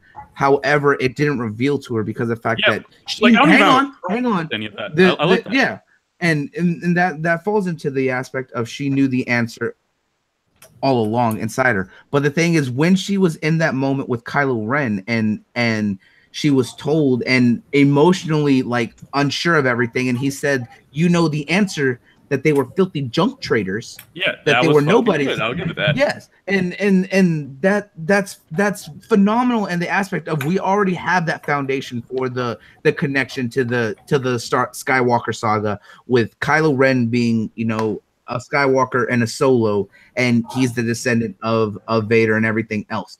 We don't need an additional connection. I think that her having no connection to that makes it all the better. And that's why I'm agreeing with you. I like that she's not a Skywalker or a Solo, or if anyone really. But the only problem with her being a nobody is why she's so damn powerful. Why is she a Mary Sue? Because if you look at the didn't work for anything. But that's what I'm saying is that's been the foundation of all Jedis and everyone in the past is that Force. A lot of them didn't come from these strong lineages or anything. No. Here's the thing. That's what you're skipping over my point. They worked for that. She is a Mary Sue, and she didn't work for any of it. Wasn't Anakin nobody? I thought Anakin wasn't nobody. Yeah, he wasn't nobody. He was a slave. But the thing is, Anakin worked to get to where he was. He trained relentlessly. Luke Skywalker even trained relentlessly. Well, the thing about Luke is that he trained in his own way. Is that he was on Tatooine. He knew how to fly and he knew how to drive. He was a crack shot. A lot of his powers were innate, but they weren't shown because of if you read the comics, but if you read the comics, Obi-Wan was watching Luke from a distance in the Obi-Wan miniseries of the Star Wars comics that are showing. He's watched Luke, and Luke has always had an innate ability, and he wanted to foster that while Luke was growing up. But Ben went to Obi-Wan and took all the stuff that he would send Luke and told him to stop. That Obi-Wan was going to get another Skywalker killed. Luke already had natural abilities. Rey had natural surviving abilities because of all her time on Jakku. And she had her survival ability so good she can best Luke Skywalker and the most powerful Jedi. And that she can just fly ships easily. I mean, I can even get by with the ships thing or whatever. That's fine. But the fact that she's a Mary Sue and can defeat these powerful people is a little ridiculous without any training. That is one of those things that really can't. Like you can't damage control her being Mary Sue. It's ridiculous. No, I get that. Is that's one of those things that can't really be explained. Yeah, she used her Star Wars things that can't be explained. That's just looking like. And these happened before in previous episodes. And then J.J. Abrams setting up stuff. Why lightsaber or Anakin lightsaber called to her? Because remember that it was calling from the Force. The Force calls out to and then even in the original script for The Force Awakens, she was supposed to see the fight between Luke Skywalker and Darth Vader. Like she was supposed to see a lot more. Like it was weird that he was setting up a connection and maybe she had a heritage, but then Rian Johnson either completely changed that heritage or we don't know.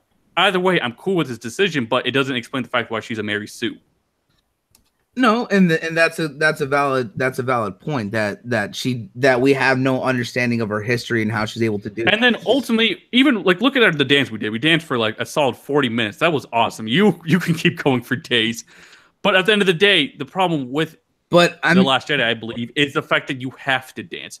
You have to do all this research just to make the movie itself doesn't provide the answers. But I mean, you could say technically you could say the same thing about Luke. She was training herself while she was on Jakku, and she uses her staff. We know that she fights with it. She trained with the staff. She never trained with the lightsaber. How is she able to literally use the lightsaber perfectly? Because it's the length of half of her staff.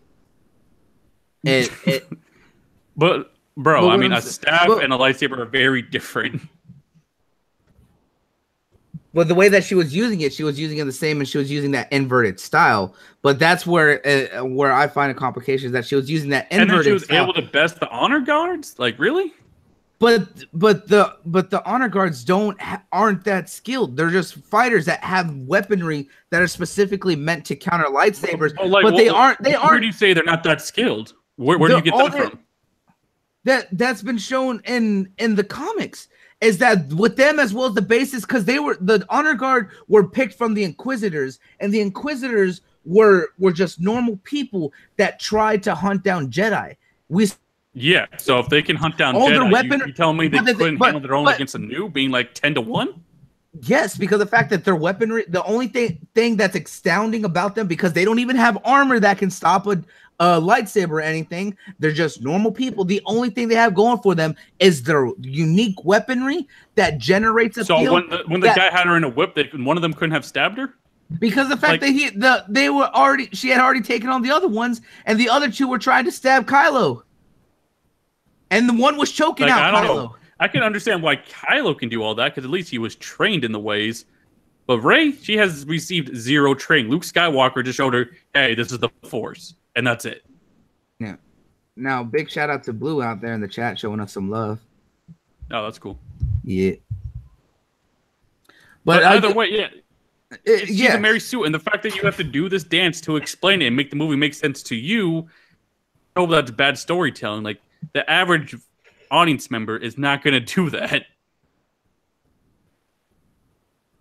And you know, like, Mouse made a good point about it earlier, is that this is one of those things where it's either people who know a lot about it and a lot of people who don't know a lot about it. And either way, it's going to be something.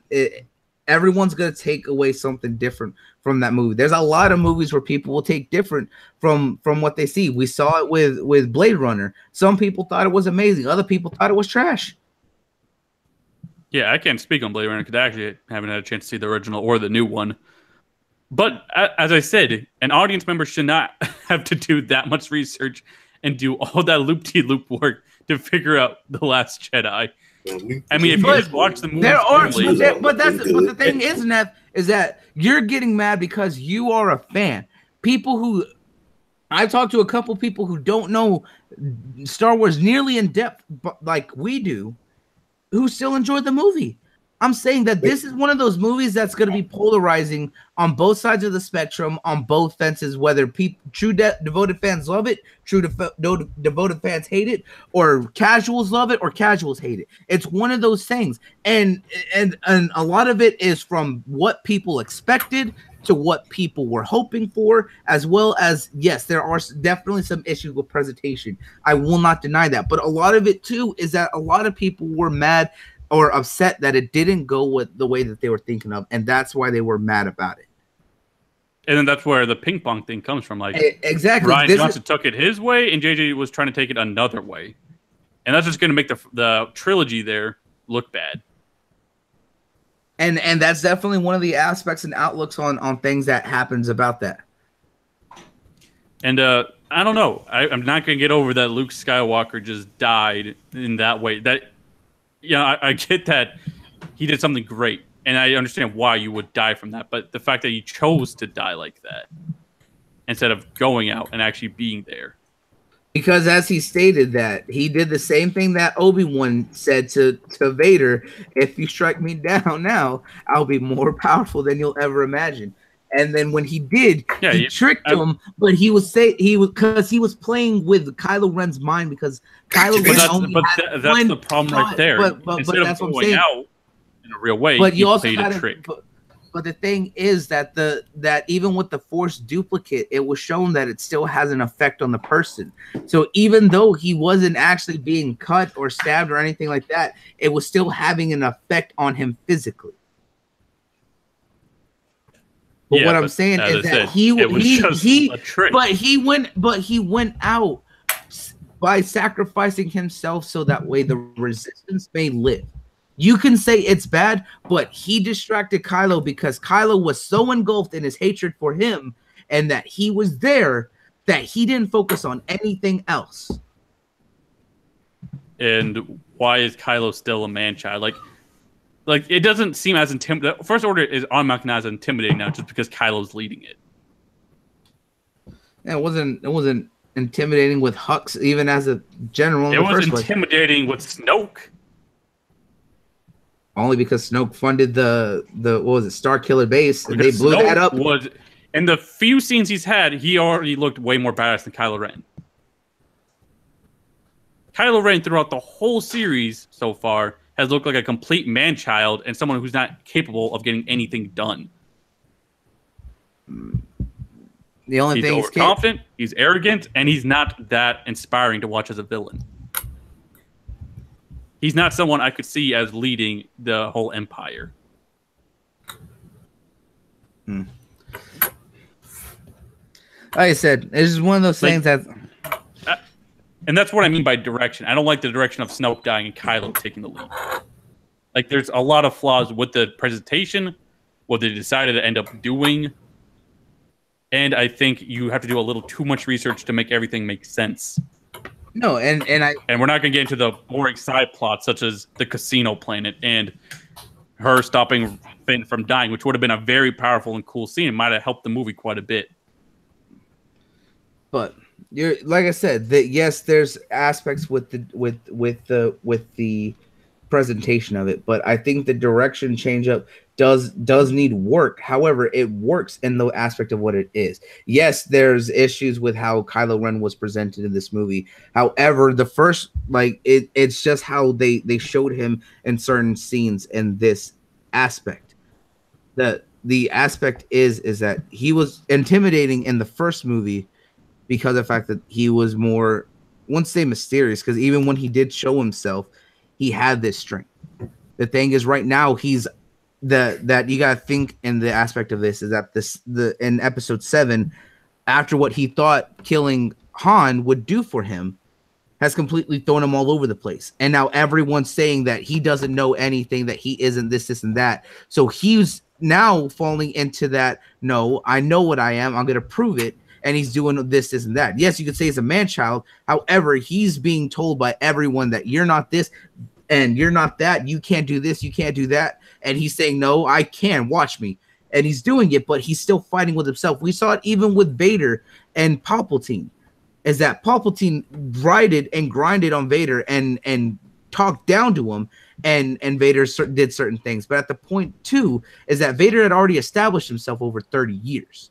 We're seeing Kylo Ren in a short span.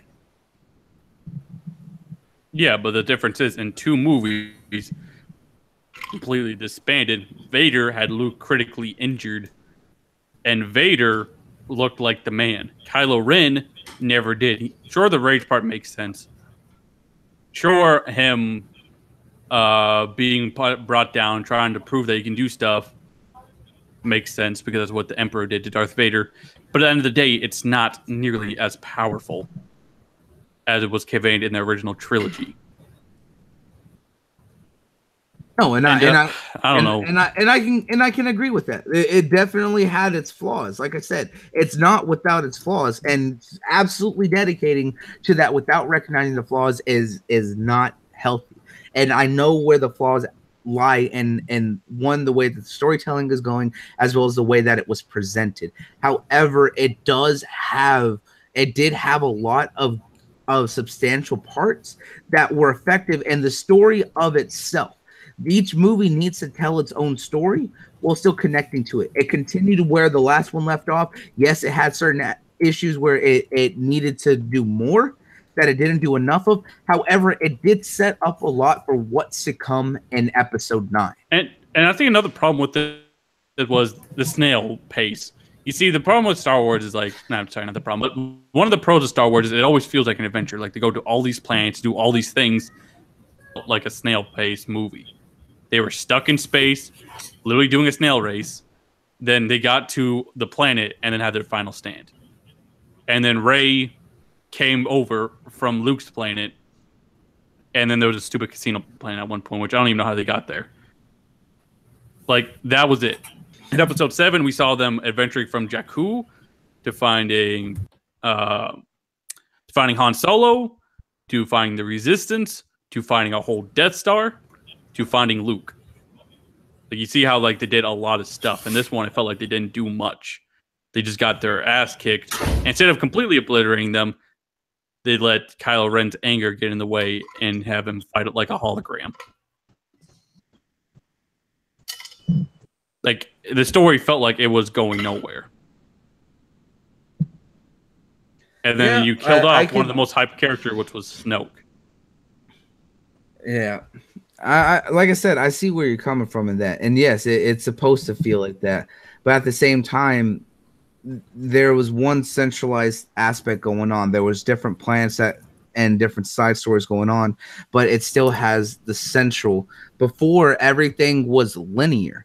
That's why it wasn't an adventure, is because everything was linear. It didn't have one center and then branch off and come back. Because think about episode 5. You started on Hoth. They got pushed off of Hoth. They ran, and then what did they do? They had Han go to Cloud City, and then Luke went to oh shit, hold up. Went to what's it? Dagobah. He went to Dagobah, and then he met with Yoda there. And then what happened? He went from Dagobah to Cloud City to save Leia and Han from what was happening, and then he fought Vader and all that, and then they escaped. It was linear to a point. Here, the story revolved around with them leaving the planet that they were just on at the end of the movie after blowing up Starkiller Base, and then from there they went onto the carrier and then fled. Now the carrier is starting that transition. However, now at this point, we already knew that Rey was on Jakku, and then Finn and Rose left the carrier to go to the casino planet to look for the hacker. And then from the casino planet, when they found DJ and left from there, then they went and snuck on board onto the cruiser ship to try and disable that. And then from there, they went from the cruiser when they were trying to escape and went in the little cargo ships down to the planet that was there. And I don't even remember the name of the planet because I don't even think they mentioned it. But they went down there. After everything happened, then they all came onto that planet. That became where it was centralized like it was in Cloud City. That planet where everyone converged at one point, that was the center after everything branched off and then came back. Yeah, sorry, I had to step away for a minute. But either way, episode 5 still felt like an adventure, where this just felt like a snail pace of like a very boring ship chase that you just had to watch. Like that wasn't entertaining to see. Finn's death was not entertaining to watch him like get out of that death. That would have been really cool to watch, and it would have been a true sacrificing moment for that type of character and his arc of always running away. But that was taken out. Like, to me, the movie, like, I don't like it as a Star Wars film, maybe. Maybe it's all an alright movie, but for me, I was just very disappointed in it. And again, that falls into the aspect of, yes, it wasn't, to a lot of people didn't feel like Star Wars, and they hate that it's that. And that comes to the aspect. Yes, there are certain aspects that definitely should have been hit that you would expect out of Star Wars, because Star Wars is a worldwide known franchise. There's no denying that aspect. And there's certain aspects where it didn't hit the usual stride that you would expect out of it. But again, the same thing happened in episodes 1 through 3, as we saw before. Especially in episode 2. Because the whole scene on Naboo with Padme and Anakin, and then talking about the sand and then the sunflowers, people still rip on that to this day. Yeah, but the thing is, the prequels are widely hated in general.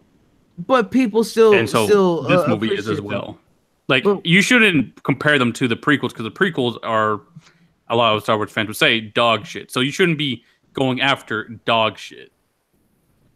But what I'm saying is that the hate that episode 8 is getting is nowhere on the level of what happened with the prequel trilogy. Like it's nowhere near as bad as that. There are certain changes, yes, that are polarizing to a lot, but it's nowhere near as bad as people are making it out to be.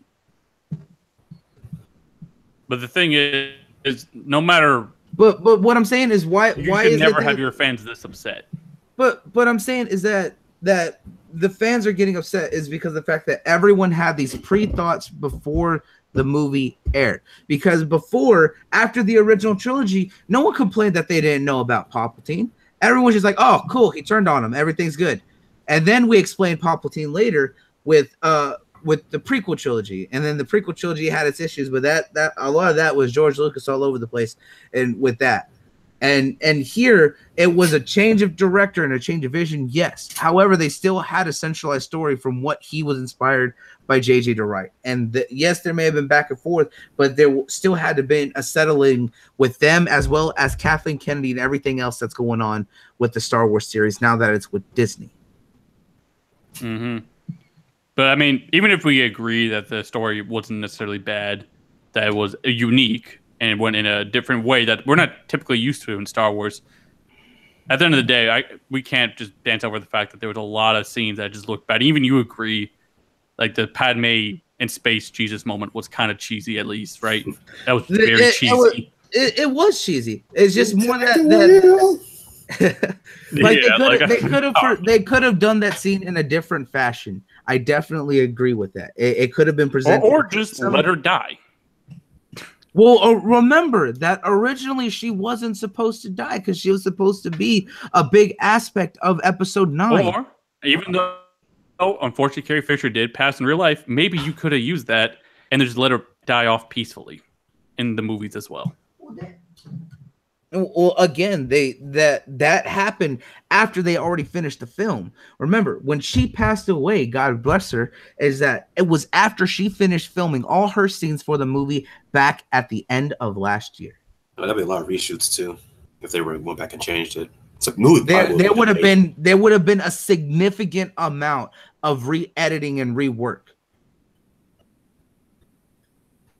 Because they had already had all of her scenes shot. They were finishing up with everything else. The script was already finished and everything. After that happened, you realize how much they would have had to remove and completely do over. Wait, so Carrie Fisher's in episode 9, all her scenes were done? No, she had finished all her scenes for episode 8 when she passed away. Yeah. But that's what I'm saying is that at that point, everything was already finishing up when she had passed away because she was supposed to be a big part of episode 9. So if they were to go back, they would have pushed the movie back so much further to do complete reshoots and re-edits and rewriting the entire script because everything was done at that point.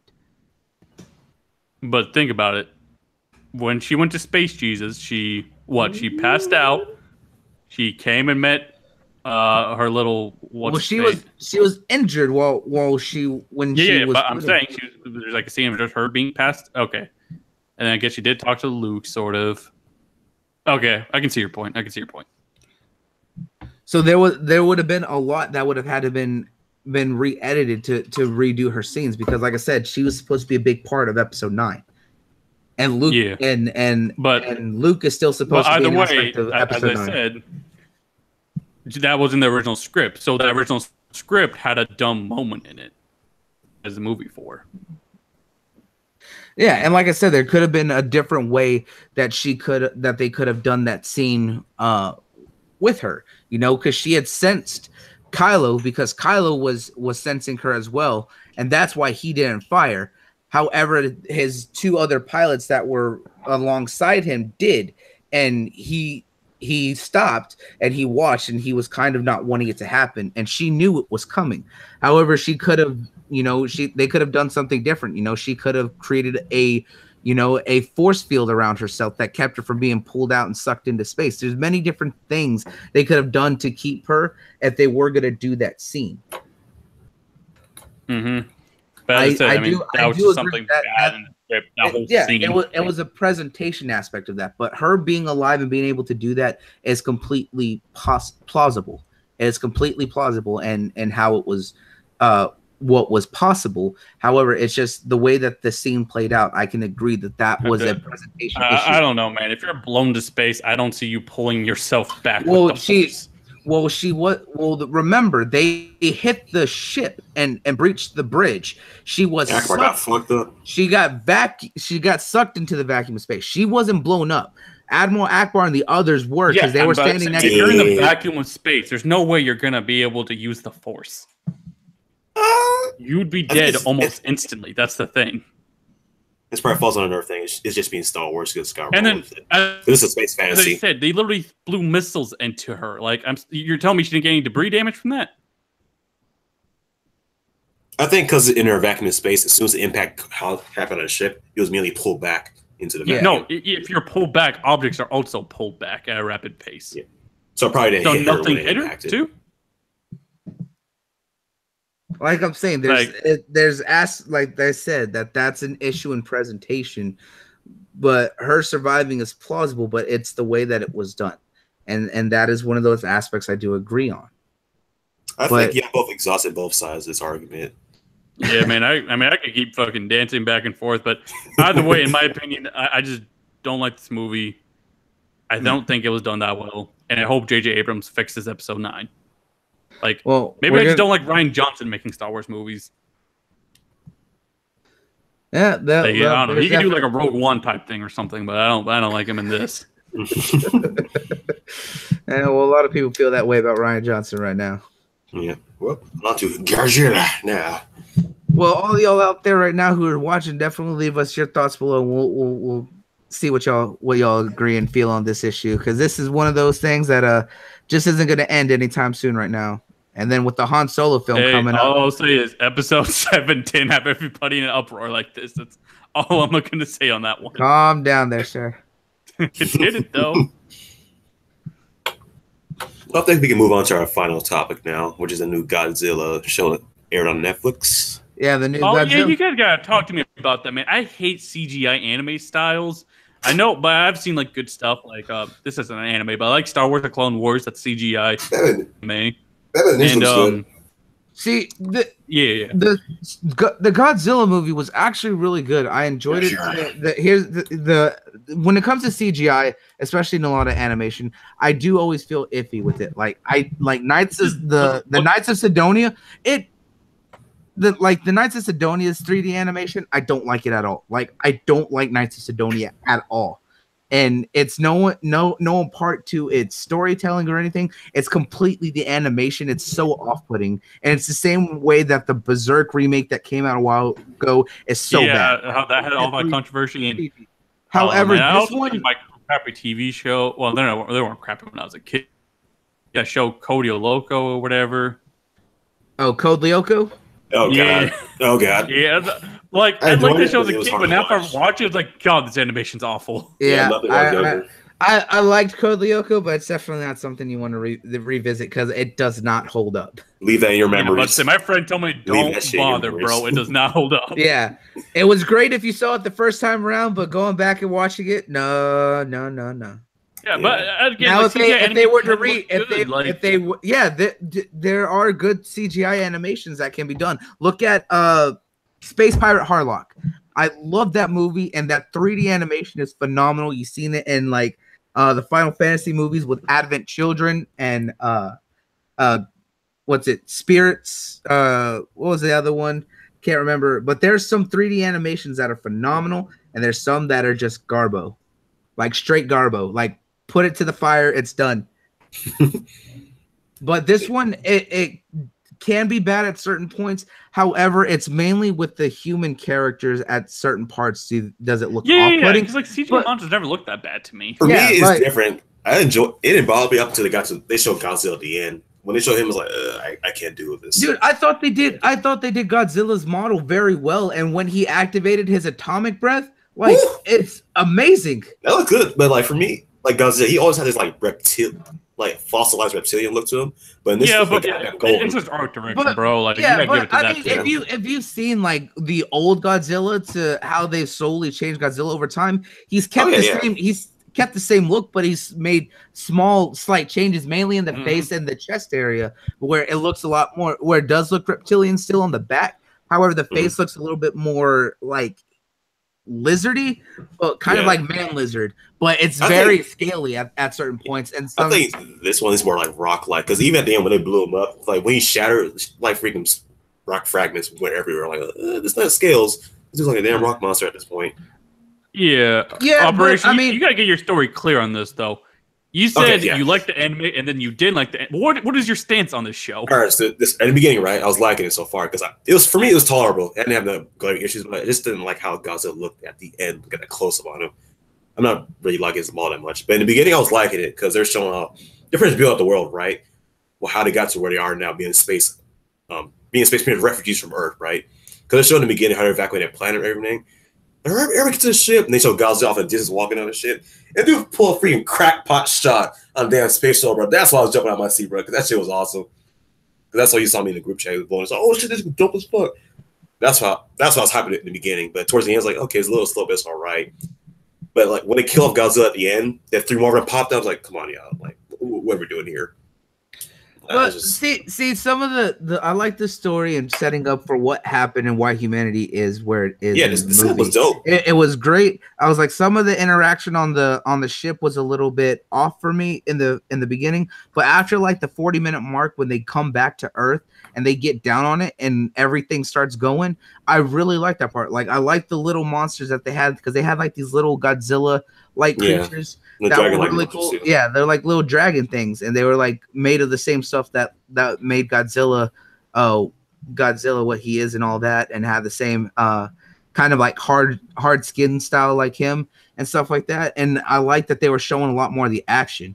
The thing that Op put up for that was his biggest turnoff was the fact of that he didn't like the trope of the main character being the edgy suicidal person. I was just like, yeah, he was like that. I was like, but that was just, I was like, when you come to any sort of stylizing or storytelling, there's always going to be tropes or character that are certain ways. I was like, but it wasn't that off-putting. It may have been much for him, but if you know that trope, it's going to be that way. However, it is very, very nice seeing the full-on fight scenes with Godzilla towards the end, like in the last 45 minutes in the second half of the movie, where you see like all the other special forces that are left over of humanity, with all these mechs and things. You just said movie. Is this a show or a movie? It's a movie. It's an 1.5-hour movie. However, it's being set up as having multiple parts and multiple movies coming out. I thought it was a show the whole time. Okay. Yeah, no. It's a movie. It's a movie. Yeah.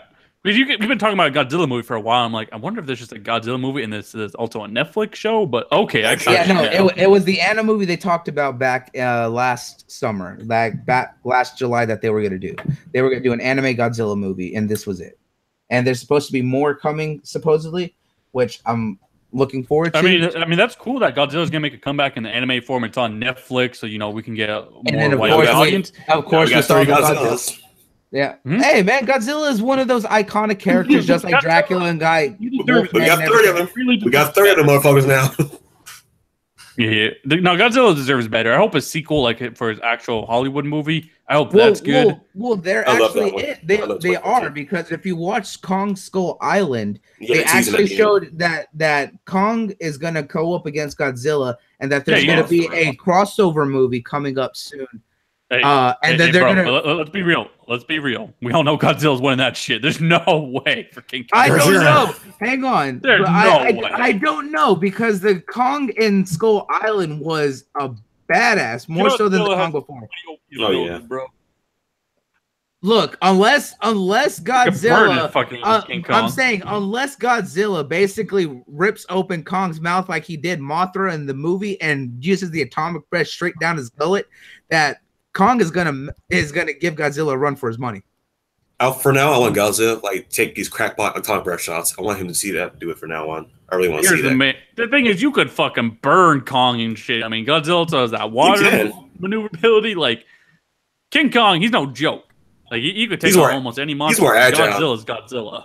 His advantage is more agile than Godzilla, but Godzilla has a reach on the. But to be fair, this King Kong is fucking huge. Like I always think about the Peter Jackson King Kong, but nah, this is King Kong, like the new one they got set up. Yeah, man. Mm-hmm. Exactly. He's fucking huge. Yeah. So apparently, the next film. Because Kong Skull Island was going to be the setup for bringing back the the kaijus with Godzilla. You're going to have Godzilla King of the Monsters in 2019, and then you're going to have Godzilla versus King Kong in 2020. Who does Pacific Rim? Like, what studio is that? That is... Oh, man. I know Del Toro directed it, but studio... Yeah, Guillermo Del Toro. Oh, man. I think that is... Look up real quick. This studio for yeah, look. I mean, yeah, the studio. You know how you have like Warner Brothers and all that. Well, like, what studio was it? It probably was Warner Brothers. Let me see. No, I think it is Warner Brothers. No, Universal. That's Legendary. Yeah. Okay, yeah, Universal. Then what's Godzilla and all that? That's Legendary Entertainment and Godzilla also from Legendary Entertainment. Okay. So a Pacific Rim crossover though. Now that's something I want to see. See, I think they could set that up though. That's the interesting thing is that Pacific Rim could be humans in the future. Because remember where they had Kong Skull Island, and with that, you know, especially with the sequel coming up here this year with Pacific Rim Uprising. Where is that? Man, I've been seeing the trailer for a while now. The Uprising comes out in March on the 23rd of this year, and that one's going to be good because of the fact that it's going to show the human factions are going to go toe to toe because we're going to even see the Jaegers fighting each other as well as the monsters, and then that could set up as the future because of where Kong Skull Island left off. As well as where the reboot of Godzilla left off, because that was, you know, modern time and stuff like that. However, what we could do is after, you know, Godzilla King of Monsters and then the Godzilla versus King Kong, they can definitely do that lead over to Pacific Rim and have the Jaegers fight Godzilla, because that would be a badass movie. I might be the only one on this, but I'm not feeling Pacific Rim Uprising that much. It looks like a cheap, not cheap. It looks like more like an action summer flick to me. Because the first one didn't do as well, so this one got a lower budget, I think. Oh damn! No, it's because it's a different director. It's not Guillermo del Toro. It's Steven S. DeKnight. Why did Del Toro leave? You just didn't want to do it, or they had some issues with the studio. Del Toro had an issue with the studio, but I believe Del Toro's also started work on his other project, which was Shape of Water. Yeah, that movie looks fucking good. I wish I saw that. It does. Yeah, exactly. Yeah, because of the water creature. However, I think it's a really nice story because it's about, you know, that deaf girl or mute who's trying to protect that water creature. I think it's really interesting. Guillermo del Toro, dude, bro. Hold on, man. We just brought up Hellboy. When are we getting part 3 already? God damn it! We're not getting a part 3, but we are getting a reboot of the series. Oh yeah. Sorry, reboot. Yeah. When are we getting? I wasn't a fan of Golden Army though. It was a little too lighthearted for me. I like the first one much better. Oh yeah, the first one's way better. I'm not afraid about that. But the Hellboy reboot, let us take a look at that because I know that that Hellboy looks fucking cool. It's supposed to be coming back in 2019. Next year, January 11th. And David Arbor is supposed to be playing Hellboy. And if you don't know who David Arbor is. David Arbor is the same actor that plays Officer Hop from Stranger Things. Oh, really? That's him? Oh, yep. Well, that shit's gonna work. All right, I'm hyped for that now. But speaking of hype and actor changing and all that, what do you guys think about what's going on with Batfleck? Because there's so many rumors, and it just keeps getting stronger and stronger that Batfleck's ready to leave. He's gonna fuck about there. He's gonna dip out. With what we've already seen that WB is basically giving up on their entire cinematic universe and everything else because they're idiots. Ben Affleck's gonna walk away. There's no denying he's just gonna walk away after all the back and forth with him trying to direct Justice League and then Batman v Superman and then just seeing all the toss-ups and not knowing if he's gonna do the solo film or not.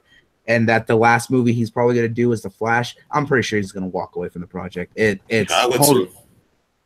trying to find. There was a pretty good rumor about his replacement. I'm trying to find where the hell it's supposed to be. Oh, Comic Book casted that one, I think. John Hamm. Yeah, there was a rumor that John Hamm might actually replace Ben Affleck. And that, if you guys don't know who John Hamm is, he was in Baby Driver recently. He was like the crazy dude that was almost like a Terminator in that fucking movie. Mm-hmm. I think he could really do the role some justice. Oh, that could work. The pretty boy with what's her Buddy. name? He was Buddy. Yeah, Buddy. Okay, yeah, I could see him playing a good Batman. Because if you watch Baby Driver, you're like, this dude could be Dude, Batman. Baby Driver was a great movie, by the way. That was a phenomenal movie. Fantastic movie, man. That came out of nowhere, and I liked it a lot. His girlfriend in that movie, they considered her to play Catwoman. I could see it. Yeah, that would have been a good choice, man. Maybe they should still do that. Yeah, they just need to take their time in the series. Those two had some hella chemistry. So seeing them together, still playing lovers, as well as Batman and Catwoman of all times, that could be a good pair up. I mean, if you even look at John Hamm, he looks like he could be fucking Batman. You gotta just clean him up a little bit from Baby Driver to be more of a Bruce Wayne, but that's about it. Yeah. For me, if they keep the combat as good as they did in Batman v Superman, I don't care who they. Yeah, that's what I've always gave Zack Snyder credit for. He knows how to do Batman combat. You cannot. If it's trash, next movie I'm not watching that Batman movie. I'm sorry, I'm not going back to Christian Bale, freaking slow ass boxing. I can't do that shit no more, dude. Yeah, that's the thing. I love those Christopher Nolan films, but his Batman choreography was fucking trash. Yeah, just redact that from the film. We're good.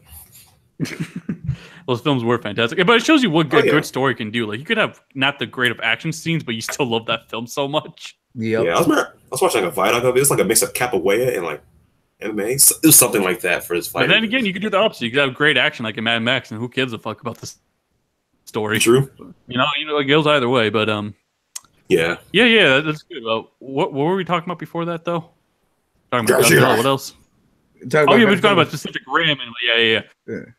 You're worried about it. Like, what are you worried about specifically, Op? Means like I like the direction of the first one, but this one feels more like a if I say it's gonna be an insult, but like a Transformers action flick. From this, that would be bad. That's the vibe I got. That's the vibe I got from the trailer, though. Because looks. Speaking of Transformers, I guess we're almost done with that topic, anyways. But speaking about Transformers, is that franchise gonna die or something? Like, man, the latest movie was fucking trash. It was horrible. That's a bootleg of it.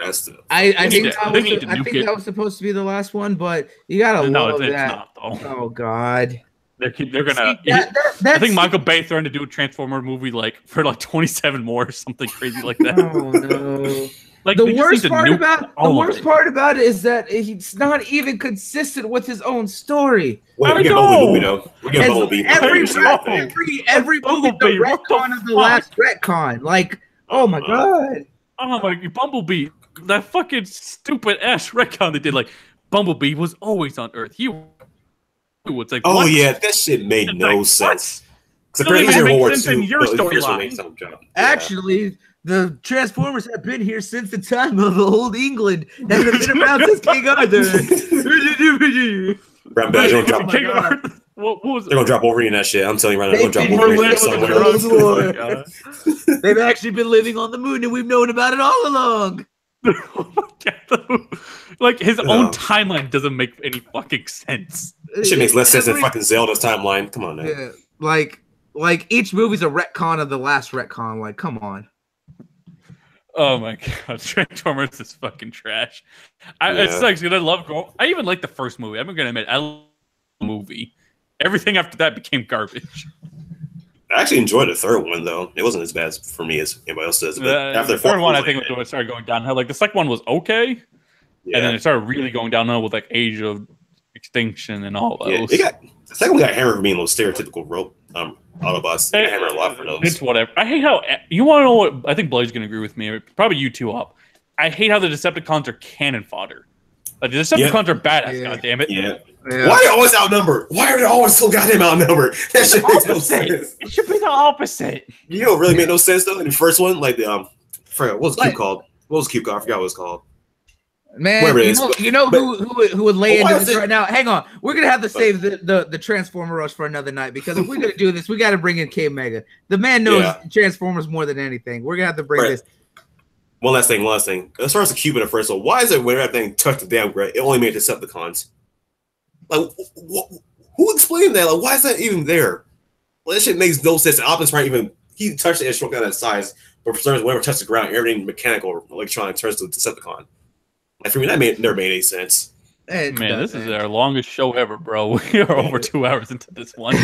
Anything else you guys got to say? I don't care, man. What else do you guys want to talk about? Or are you done? No, we took care of our debate. We had we're gonna leave that one alone. I think ceasefire on that. Look, if we're gonna talk about Transformers, we need K Mega here because he'll go into it. Yeah, yeah, you will. Yeah, but yeah, man. But next week, guys, I want to give a little teaser. Next week, we're going to really dive into the whole Dragon Ball Super news about how that show is, in fact, going on hiatus in March. I think 25th it will be it.